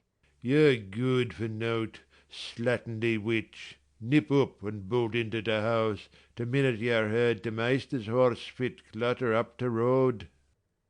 "Silence, eavesdropper!" cried Catherine. "None of your insolence before me. Edgar Linton came yesterday by chance, Hindley, and it was I who told him to be off, because I knew you would not like to have met him as you were." "You lie, Cathy, no doubt," answered her brother. "and you are a confounded simpleton. But never mind Linton at present. Tell me, were you not with Heathcliff last night? Speak the truth now. You need not be afraid of harming him, though I hate him as much as ever. He did me a good turn a short time since. That will make my conscience tender of breaking his neck. To prevent it, I shall send him about his business this very morning, and after he's gone, I'd advise you all to look sharp. I shall only have the more humour for you. I never saw Heathcliff last night, answered Catherine, beginning to sob bitterly. And if you do turn him out of doors, I'll go with him. But perhaps you'll never have an opportunity. Perhaps he's gone. Here she burst into uncontrollable grief, and the remainder of her words were inarticulate. Hindley lavished on her a torrent of scornful abuse, and bade her get to her room immediately, or she shouldn't cry for nothing. I obliged her to obey, and I shall never forget what a scene she acted when we reached her chamber. It terrified me. I thought she was going mad, and I begged Joseph to run for the doctor. It proved the commencement of delirium. Mr. Kenneth, as soon as he saw her, pronounced her dangerously ill. She had a fever. He bled her, and he told me to let her live on whey and water gruel, and take care she did not throw herself downstairs or out of the window. And then he left, for he had enough to do in the parish, where 2 or 3 miles was the ordinary distance between cottage and cottage. Though I cannot say I made a gentle nurse, and Joseph and the master were no better, and though our patient was as wearisome and headstrong as a patient could be, she weathered it through. Old Mrs. Linton paid us several visits, to be sure, and set things to rights, and scolded and ordered us all, and when Catherine was convalescent she insisted on conveying her to Thrushcross Grange, for which deliverance we were very grateful. But the poor dame had reason to repent her kindness. She and her husband both took the fever, and died within a few days of each other. Our young lady returned to us saucier and more passionate and haughtier than ever. Heathcliff had never been heard of since the evening of the thunderstorm, and one day I had the misfortune, when she had provoked me exceedingly, to lay the blame of his disappearance on her, where indeed it belonged, as she well knew. From that period for several months she ceased to hold any communication with me, save in the relation of a mere servant. Joseph fell under a ban also. He would speak his mind and lecture her all the same as if she were a little girl, and she esteemed herself a woman, and our mistress, and thought that her recent illness gave her a claim to be treated with consideration. Then the doctor had said that she would not bear crossing much. She ought to have her own way, and it was nothing less than murder in her eyes for anyone to presume to stand up and contradict her. From Mr. Earnshaw and his companions she kept aloof, and, tutored by Kenneth, and serious threats of a fit that often attended her rages, her brother allowed her whatever she pleased to demand, and generally avoided aggravating her fiery temper. He was rather too indulgent in humouring her caprices, not from affection, but from pride. He wished earnestly to see her bring honour to the family by an alliance with the Lintons, and as long as she let him alone she might trample on us like slaves, for aught he cared. Edgar Linton, as multitudes have been before, and will be after him, was infatuated, and believed himself the happiest man alive on the day he led her to Gimmerton Chapel, 3 years subsequent to his father's death. Much against my inclination, I was persuaded to leave Wuthering Heights and accompany her here. Little Hareton was nearly 5 years old, and I had just begun to teach him his letters. We made a sad parting, but Catherine's tears were more powerful than ours. When I refused to go, and when she found her entreaties did not move me, she went lamenting to her husband and brother. The former offered me munificent wages, the latter ordered me to pack up. He wanted no woman in the house, he said, now that there was no mistress, and as to Hareton, the curate should take him in hand by and by. And so I had but one choice left, to do as I was ordered. I told the master he got rid of all decent people only to run to ruin a little faster. I kissed Hareton, said good-bye, and since then he has been a stranger, and it's very queer to think it, but I've no doubt he has completely forgotten all about Ellen Dean, and that he was ever more than all the world to her, and she to him. At this point of the housekeeper's story, she chanced to glance towards the timepiece over the chimney, and was in amazement on seeing the minute hand measure 1:30. She would not hear of staying a second longer. In truth, I felt rather disposed to defer the sequel of her narrative myself, and now that she is vanished to her rest, and I have meditated for another hour or two, I shall summon courage to go also, in spite of aching laziness of head and limbs. End of Chapter 9.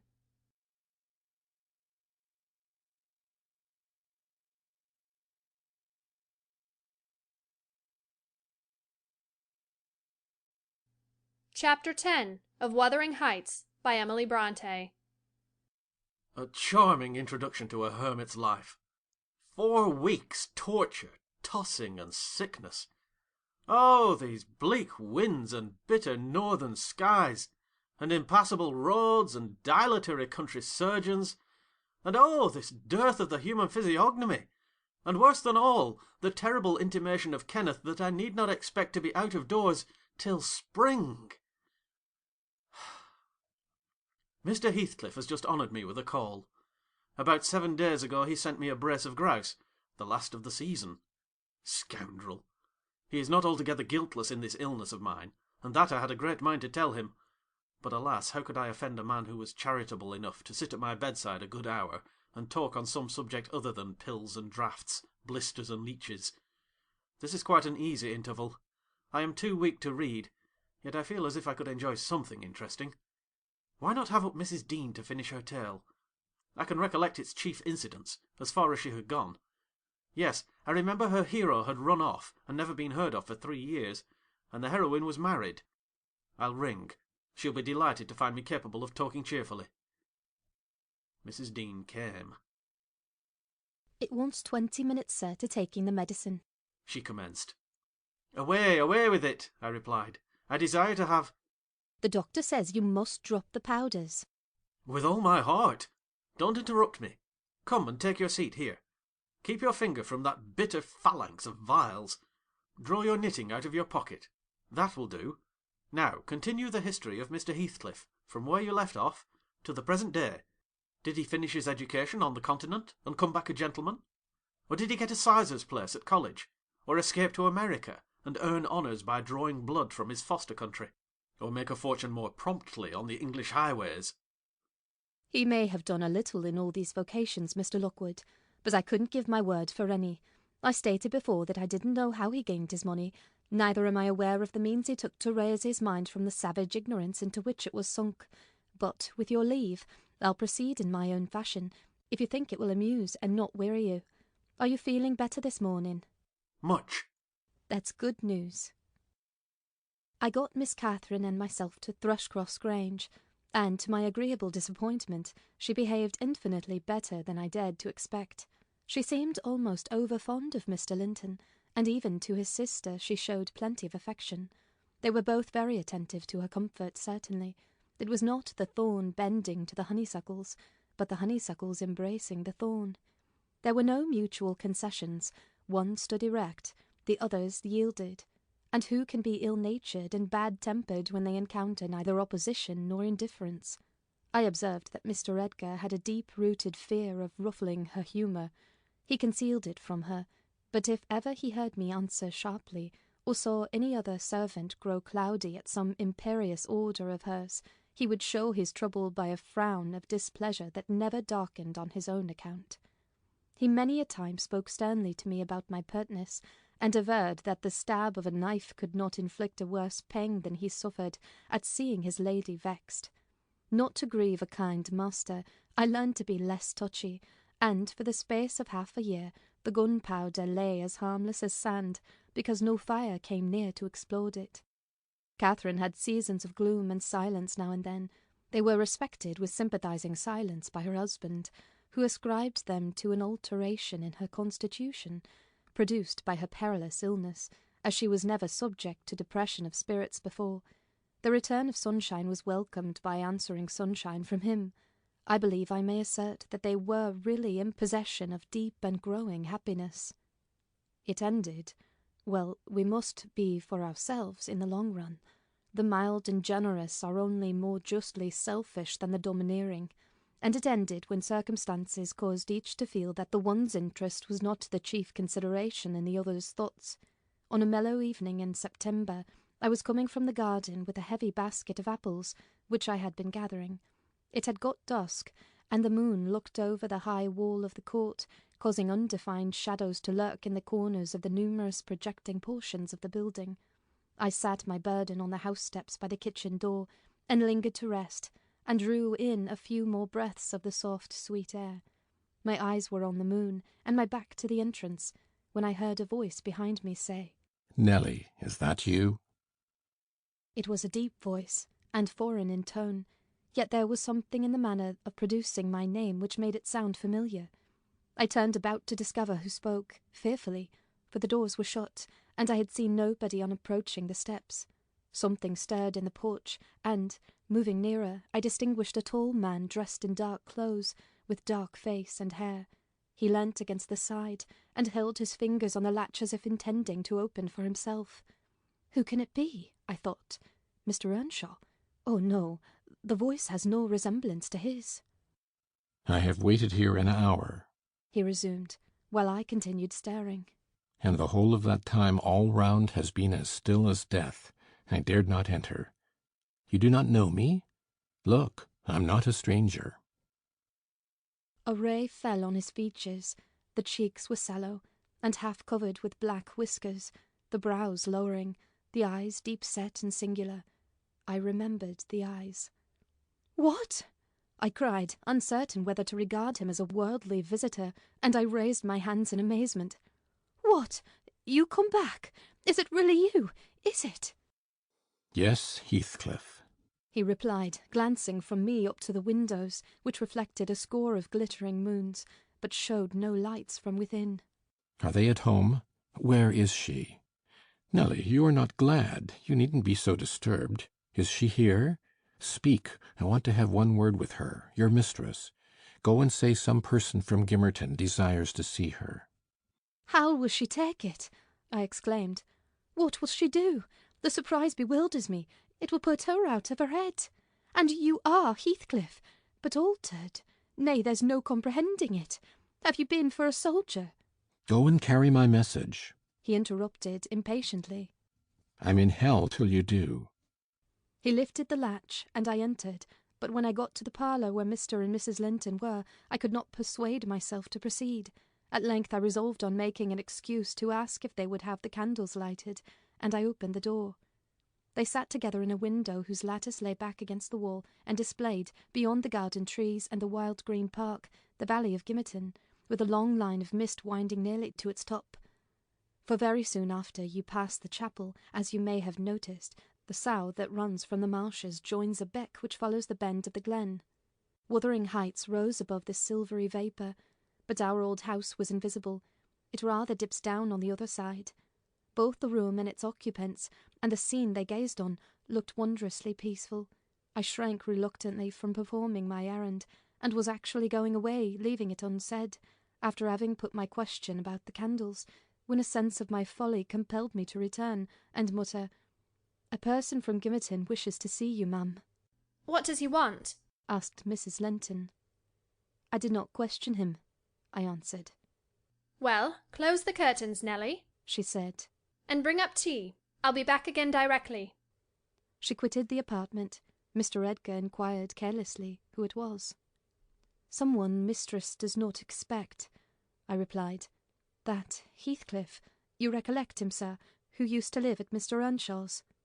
"What? The gipsy? The ploughboy?" he cried. "Why did you not say so, Catherine?" "Hush! You must not call him by those names, master," I said. "She'd be sadly grieved to hear you. She was nearly heartbroken when he ran off. I guess his return will make a jubilee to her." Mr. Linton walked to a window on the other side of the room that overlooked the court. He unfastened it and leant out. I suppose they were below, for he exclaimed quickly, "Don't stand there, love. Bring the person in if it be anyone particular." Ere long I heard the click of the latch, and Catherine flew upstairs, breathless and wild, too excited to show gladness. Indeed, by her face you would rather have surmised an awful calamity. "Oh, Edgar! Edgar!" she panted, flinging her arms round his neck. "Oh, Edgar, darling! Heathcliff's come back! He is!" And she tightened her embrace to a squeeze. "Well, well," cried her husband crossly. Don't strangle me for that. He never struck me as such a marvellous treasure. There's no need to be frantic. I know you didn't like him, she answered, repressing a little intensity of her delight. Yet, for my sake, you must be friends now. Shall I tell him to come up? Here? He said. Into the parlour? Where else? She asked. He looked vexed, and suggested the kitchen as a more suitable place for him. Mrs. Linton eyed him with a droll expression, half angry, half laughing at his fastidiousness. No, she added, after a while. I cannot sit in the kitchen. Set 2 tables here, Ellen, one for your master and Miss Isabella, being gentry, the other for Heathcliff and myself, being of the lower orders. Will that please you, dear? Or must I have a fire lighted elsewhere? If so, give directions. I'll run down and secure my guest. I'm afraid the joy is too great to be real. She was about to dart off again, but Edgar arrested her. You bid him step up, he said, addressing me. And, Catherine, try to be glad without being absurd. The whole household need not witness the sight of your welcoming a runaway servant as a brother. I descended and found Heathcliff waiting under the porch, evidently anticipating an invitation to enter. He followed my guidance without waste of words, and I ushered him into the presence of the master and mistress, whose flushed cheeks betrayed signs of warm talking. But the ladies glowed with another feeling when her friend appeared at the door. She sprang forward, took both his hands, and led him to Linton, and then she seized Linton's reluctant fingers and crushed them into his. Now, fully revealed by the fire and candlelight, I was amazed more than ever to behold the transformation of Heathcliff. He had grown a tall, athletic, well-formed man, beside whom my master seemed quite slender and youth-like. His upright carriage suggested the idea of his having been in the army. His countenance was much older in expression and decision of feature than Mr. Linton's. It looked intelligent, and retained no marks of former degradation. A half-civilized ferocity lurked yet in the depressed brows and eyes full of black fire, but it was subdued, and his manner was even dignified, quite divested of roughness, though stern for grace. My master's surprise equalled or exceeded mine. He remained for a minute at a loss how to address the ploughboy, as he had called him. Heathcliff dropped his slight hand, and stood looking at him coolly till he chose to speak. Sit down, sir, he said at length. Mrs. Linton, recalling old times, would have me give you a cordial reception. And of course I am gratified when anything occurs to please her. And I also, answered Heathcliff. Especially if it be anything in which I have a part. I shall stay an hour or 2 willingly. He took a seat opposite Catherine, who kept her gaze fixed on him as if she feared he would vanish were she to remove it. He did not wish to raise his to her often. A quick glance now and then sufficed, but it flashed back, each time more confidently, the undisguised delight he drank from hers. They were too much absorbed in their mutual joy to suffer embarrassment. Not so Mr. Edgar. He grew pale with pure annoyance, a feeling that reached its climax when his lady rose, and, stepping across the rug, seized Heathcliff's hands again and laughed like one beside herself. I shall think it a dream tomorrow, she cried. I shall not be able to believe that I have seen and touched and spoken to you once more. And yet, cruel Heathcliff, you don't deserve this welcome. To be absent and silent for 3 years, and never to think of me. A little more than you have thought of me, he murmured. I heard of your marriage, Cathy, not long since, and while waiting in the yard below, I meditated this plan, just to have one glimpse of your face, a stare of surprise, perhaps, and pretended pleasure, afterwards settle my score with Hindley, and then prevent the law by doing execution on myself. Your welcome has put these ideas out of my mind, but beware of meeting me with another aspect next time. Nay, you'll not drive me off again. You were really sorry for me, were you? Well, there was cause. I've fought through a bitter life since I last heard your voice, and you must forgive me, for I struggled only for you. Catherine, unless we are to have cold tea, please come to the table, interrupted Linton, striving to preserve his ordinary tone and a due measure of politeness. Mr. Heathcliff will have a long walk, wherever he may lodge tonight, and I'm thirsty. She took her post before the urn, and Miss Isabella came, summoned by the bell. Then, having handed the chairs forward, I left the room. The meal hardly endured 10 minutes. Catherine's cup was never filled. She could neither eat nor drink. Edgar had made a slop in his saucer, and scarcely swallowed a mouthful. Their guest did not protract his stay that evening above an hour longer. I asked, as he departed, if he went to Gimmerton. No, to Wuthering Heights, he answered. Mr. Earnshaw invited me when I called this morning. Mr. Earnshaw invited him, and he called on Mr. Earnshaw. I pondered this sentence painfully after he was gone. Is he turning out a bit of a hypocrite, and coming to the country to work mischief under a cloak? I mused. I had a presentiment in the bottom of my heart that he had better have remained away. About the middle of the night I was awakened from my first nap by Mrs. Linton gliding into my chamber, taking a seat on my bedside, and pulling me by the hair to rouse me. "I cannot rest, Ellen," she said by way of apology, "and I want some living creature to keep me company in my happiness. Edgar is sulky, because I'm glad of a thing that does not interest him. He refuses to open his mouth, except to utter pettish, silly speeches, and he affirmed I was cruel and selfish for wishing to talk when he was so sick and sleepy. He always contrives to be sick at the least cross. I gave a few sentences of commendation to Heathcliff, and he, either for a headache or a pang of envy, began to cry, so I got up and left him." "What use is it praising Heathcliff to him?" I answered. As lads they had an aversion to each other, and Heathcliff would hate just as much to hear him praised. It's human nature. Let Mr. Linton alone about him, unless you would like an open quarrel between them. "But does it not show great weakness?" pursued she. "I'm not envious. I never feel hurt at the brightness of Isabella's yellow hair, and the whiteness of her skin, at her dainty elegance, and the fondness all the family exhibit for her. Even you, Nelly, if we have a dispute sometimes, you back Isabella at once, and I yield like a foolish mother. I call her a darling, and flatter her into a good temper. It pleases her brother to see us cordial, and that pleases me. But they are very much alike. They are spoiled children, and fancy the world was made for their accommodation, and though I humour both, I think a smart chastisement might improve them all the same." "You're mistaken, Mrs. Linton," said I. "They humour you. I know what there would be to do if they did not. You can well afford to indulge their passing whims as long as their business is to anticipate all your desires. You may, however, fall out, at last, over something of equal consequence to both sides, and then those you term weak are very capable of being as obstinate as you." "And then we shall fight to the death, shan't we, Nelly?" she returned, laughing. "No, I tell you, I have such faith in Linton's love that I believe I might kill him, and he wouldn't wish to retaliate." I advised her to value him the more for his affection. "I do," she answered, "but he needn't resort to whining for trifles.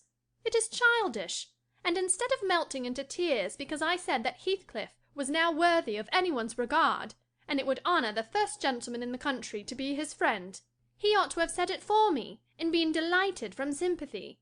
He must get accustomed to him, and he may as well like him, considering how Heathcliff has reason to object to him. I'm sure he behaved excellently." "What do you think of his going to Wuthering Heights?" I inquired. "He is reformed in every respect, apparently, quite a Christian, offering the right hand of fellowship to his enemies all around." "He explained it," she replied. "I wonder as much as you. He said he called to gather information concerning me from you, supposing you resided there still, and Joseph told Hindley, who came out and fell to questioning him of what he had been doing, and how he had been living, and finally desired him to walk in. There were some persons sitting at cards. Heathcliff joined them. My brother lost some money to him, and finding him plentifully supplied, he requested that he would come again in the evening, to which he consented. Hindley is too reckless to select his acquaintance prudently. He doesn't trouble himself to reflect on the causes he might have for mistrusting one whom he has basely injured. But Heathcliff affirms his principal reason for resuming a connection with his ancient persecutor is a wish to install himself in quarters at walking distance from the Grange, and an attachment to the house where we live together, and likewise a hope that I shall have more opportunities of seeing him there than I could have if he settled in Gimmerton. He means to offer liberal payment for permission to lodge at the Heights, and doubtless my brother's covetousness will prompt him to accept the terms. He was always greedy, though what he grasps with one hand he flings away with the other. It's a nice place for a young man to fix his dwelling in, said I. Have you no fear of the consequences, Mrs. Linton? None for my friend, she replied. His strong head will keep him from danger. A little for Hindley, but he can't be made morally worse than he is, and I stand between him and bodily harm. The event of this evening has reconciled me to God and humanity. I had risen in angry rebellion against Providence. Oh, I've endured very, very bitter misery, Nelly. If that creature knew how bitter, he'd be ashamed to cloud its removal with idle petulance. It was kindness for him which induced me to bear it alone. Had I expressed the agony I frequently felt, he would have been taught to long for its alleviation as ardently as I. However, it's over, and I'll take no revenge on his folly. I can afford to suffer anything hereafter. Should the meanest thing alive slap me on the cheek, I'd not only turn the other, but I'd ask pardon for provoking it. And, as a proof, I'll go make my peace with Edgar instantly. Good night. I'm an angel.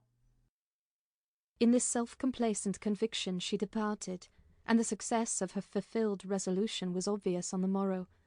Mr. Linton had not only abjured his peevishness, though his spirits seemed still subdued by Catherine's exuberance of vivacity, but he ventured no objection to her taking Isabella with her to Wuthering Heights in the afternoon, and she rewarded him with such a summer of sweetness and affection in return as made the house a paradise for several days, both master and servants profiting from the perpetual sunshine.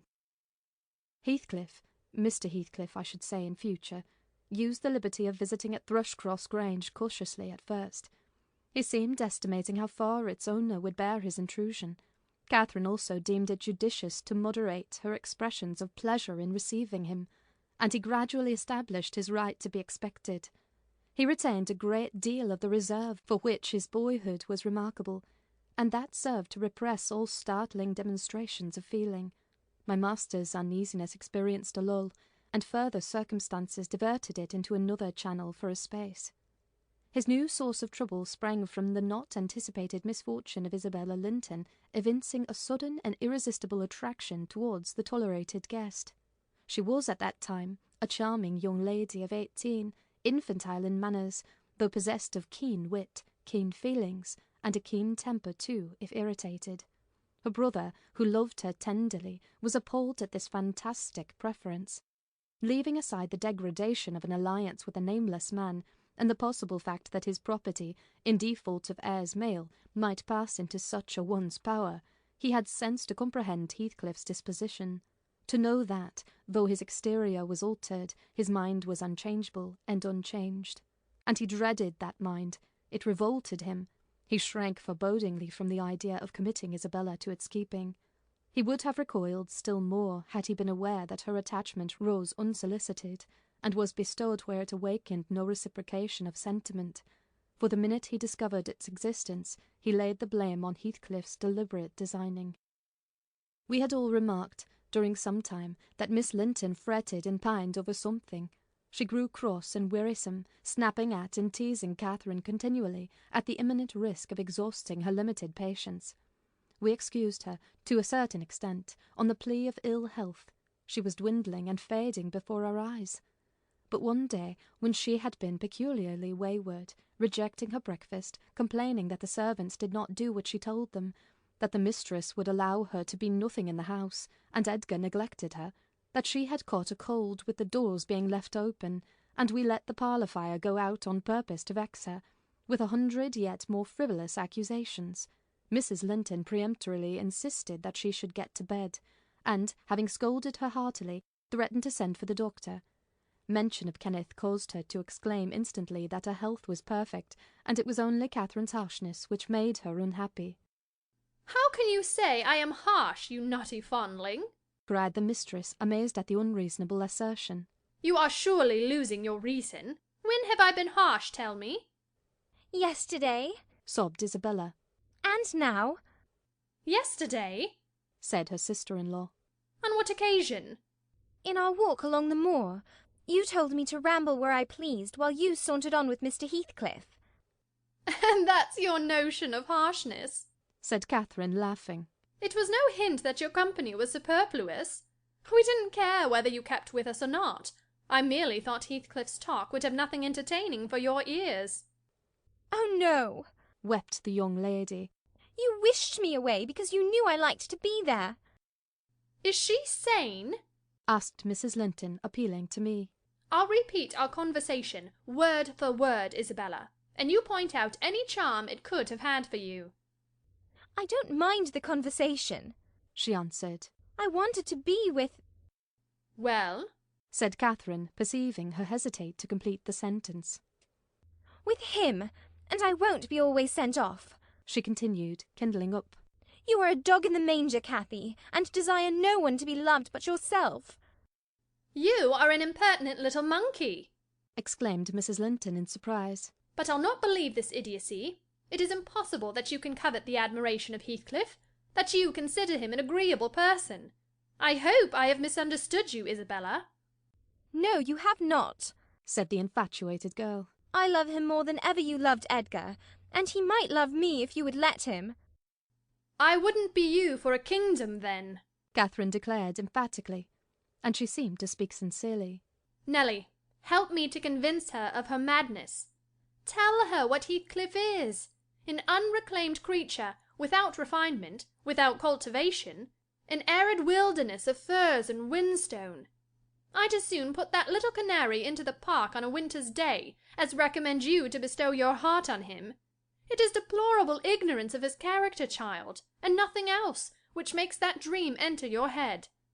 Pray don't imagine that he conceals depths of benevolence and affection beneath a stern exterior. He's not a rough diamond, a pearl-containing oyster of a rustic. He's a fierce, pitiless, wolfish man. I never say to him, let this or that enemy alone, because it would be ungenerous or cruel to harm them. I say, let them alone, because I should hate them to be wronged. And he'd crush you like a sparrow's egg, Isabella, if he found you a troublesome charge. I know he couldn't love a Linton, and yet he'd be quite capable of marrying your fortune and expectations. Avarice is growing with him a besetting sin. There's my picture, and I'm his friend, so much so that had he thought seriously to catch you, I should perhaps have held my tongue and let you fall into his trap. Mrs. Linton regarded her sister-in-law with indignation. For shame! For shame! she repeated angrily. You are worse than 20 foes, you poisonous friend. Ah, you won't believe me then? said Catherine. You think I speak from wicked selfishness? I'm certain you do, retorted Isabella. And I shudder at you. Good, cried the other. Try for yourself if that be your spirit. I have done, and yield the argument to your saucy insolence. And I must suffer for her egotism, she sobbed as Mrs. Linton left the room. All is against me. She has blighted my single consolation. But she uttered falsehoods, didn't she? Mr. Heathcliff is not a fiend. He has an honourable soul and a true one, or how could he remember her? Banish him from your thoughts, miss, I said. He's a bird of bad omen, no mate for you. Mrs. Linton spoke strongly, and yet I can't contradict her. She is better acquainted with his heart than I, or any one besides, and she never would represent him as worse than he is. Honest people don't hide their deeds. How has he been living? How has he got rich? Why is he staying at Wuthering Heights, the house of a man whom he abhors? They say Mr. Earnshaw is worse and worse since he came. They sit up all night together continually, and Hindley has been borrowing money on his land, and does nothing but play and drink. I heard only a week ago, it was Joseph who told me. I met him at Gimmerton. Nelly, he said, we he's a crown a question now at our folks. One on them, sir, a getting his finger cut off with hiding t'other for sticking his sound like a calf. That's Meister, you know, that's so up a going to the grand sizes. He's noan feared at a bench of judges, nor at a Paul, nor Peter, nor John, nor Matthew, nor none on them, not he. He fair likes, He longs to set his brazen face again 'em. And yon bonny lad, Heathcliff, you mind, he's a rare un. He can go on a laugh as well as onybody at a right divil's jest. Does he never see nought of his fine living among us when he goes to the Grange? This is the way on't. Up at sundown, dice, brandy, closed shutters, and candlelight till next day at noon. Then the full gang's banning and raving to his chamber, making decent folks dig their fingers in their lugs for very shame. And the knave, where ye can kent his brass, and eat, and sleep, and off to his neighbours to gossip with the wife. Because he tells Dame Catherine how her father's gold runs into his pocket, and her father's son gallops down to Broad Road, while he flees afore to Oppen to Pikes. Now, Miss Linton, Joseph is an old rascal, but no liar, and if his account of Heathcliff's conduct be true, you would never think of desiring such a husband, would you? You are leagued with the rest, Ellen, she replied. I'll not listen to your slanders. What malevolence you must have to wish to convince me that there is no happiness in the world. Whether she would have got over this fancy if left to herself, or persevered in nursing it perpetually, I cannot say. She had little time to reflect. The day after, there was a justice meeting at the next town. My master was obliged to attend, and Mr. Heathcliff, aware of his absence, called rather earlier than usual. Catherine and Isabella were sitting in the library, on hostile terms, but silent, the latter alarmed at her recent indiscretion, and the disclosure she had made of her secret feelings in a transient fit of passion, the former, on mature consideration, really offended with her companion, and, if she laughed again at her pertness, inclined to make it no laughing matter to her. She did laugh as she saw Heathcliff pass the window. I was sweeping the hearth, and I noticed a mischievous smile on her lips. Isabella, absorbed in her meditations, or a book, remained till the door opened, and it was too late to attempt an escape, which she would gladly have done had it been practicable. "Come in, that's right," exclaimed the mistress gaily, pulling a chair to the fire. "Here are two people sadly in need of a third to thaw the ice between them, and you are the very one we should both of us choose. Heathcliff, I'm proud to show you, at last, somebody that dotes on you more than myself. I expect you to feel flattered. Nay, it's not Nelly. Don't look at her. My poor little sister-in-law is breaking her heart by mere contemplation of your physical and moral beauty. It lies in your own power to be Edgar's brother. No, no, Isabella, you shan't run off," she continued, arresting with feigned playfulness the confounded girl, who had risen indignantly.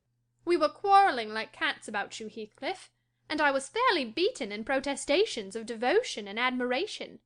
And, moreover, I was informed that if I would but have the manners to stand aside, my rival, as she will have herself to be, would shoot a shaft into your soul that would fix you forever, and send my image into eternal oblivion."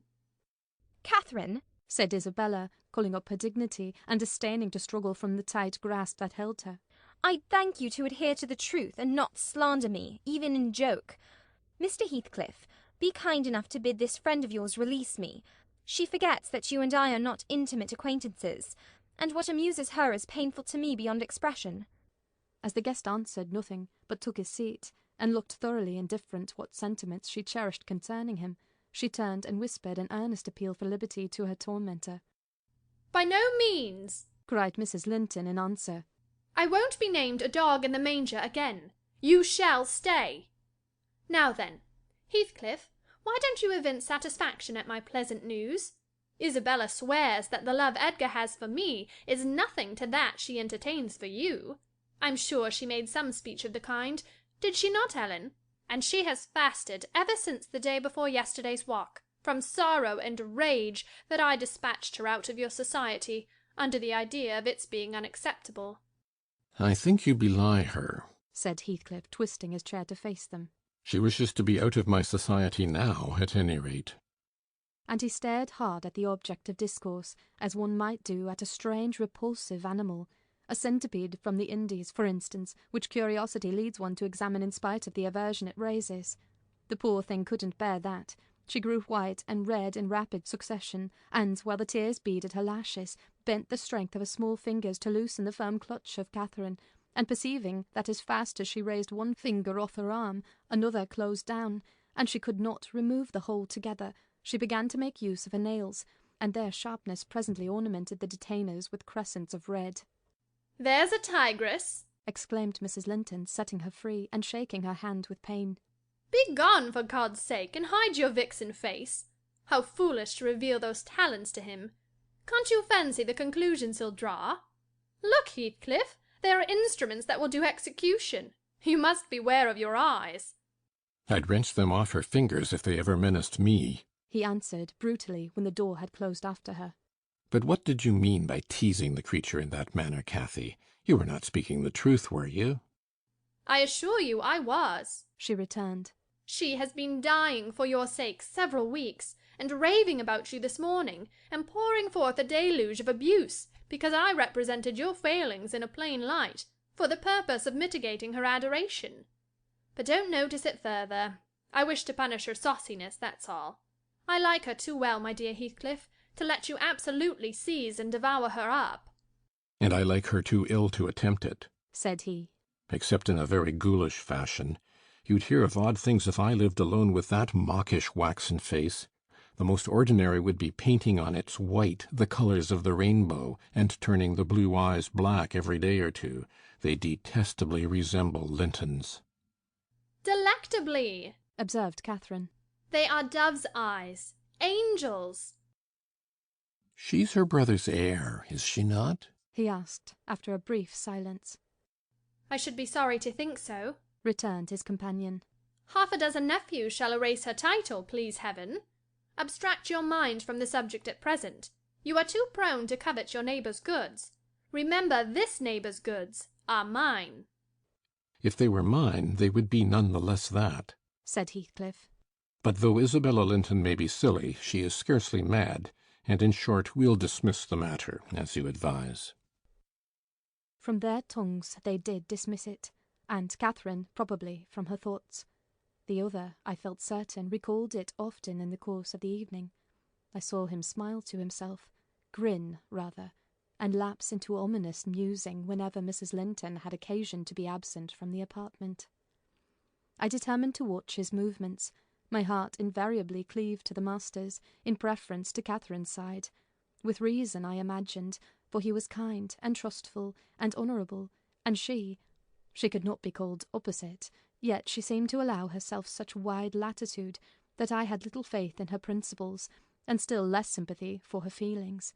I wanted something to happen which might have the effect of freeing both Wuthering Heights and the Grange of Mr. Heathcliff quietly, leaving us as we had been prior to his advent. His visits were a continual nightmare to me, and, I suspected, to my master also. His abode at the Heights was an oppression past explaining. I felt that God had forsaken the stray sheep there to its own wicked wanderings, and an evil beast prowled between it and the fold, waiting his time to spring and destroy. End of chapter 10.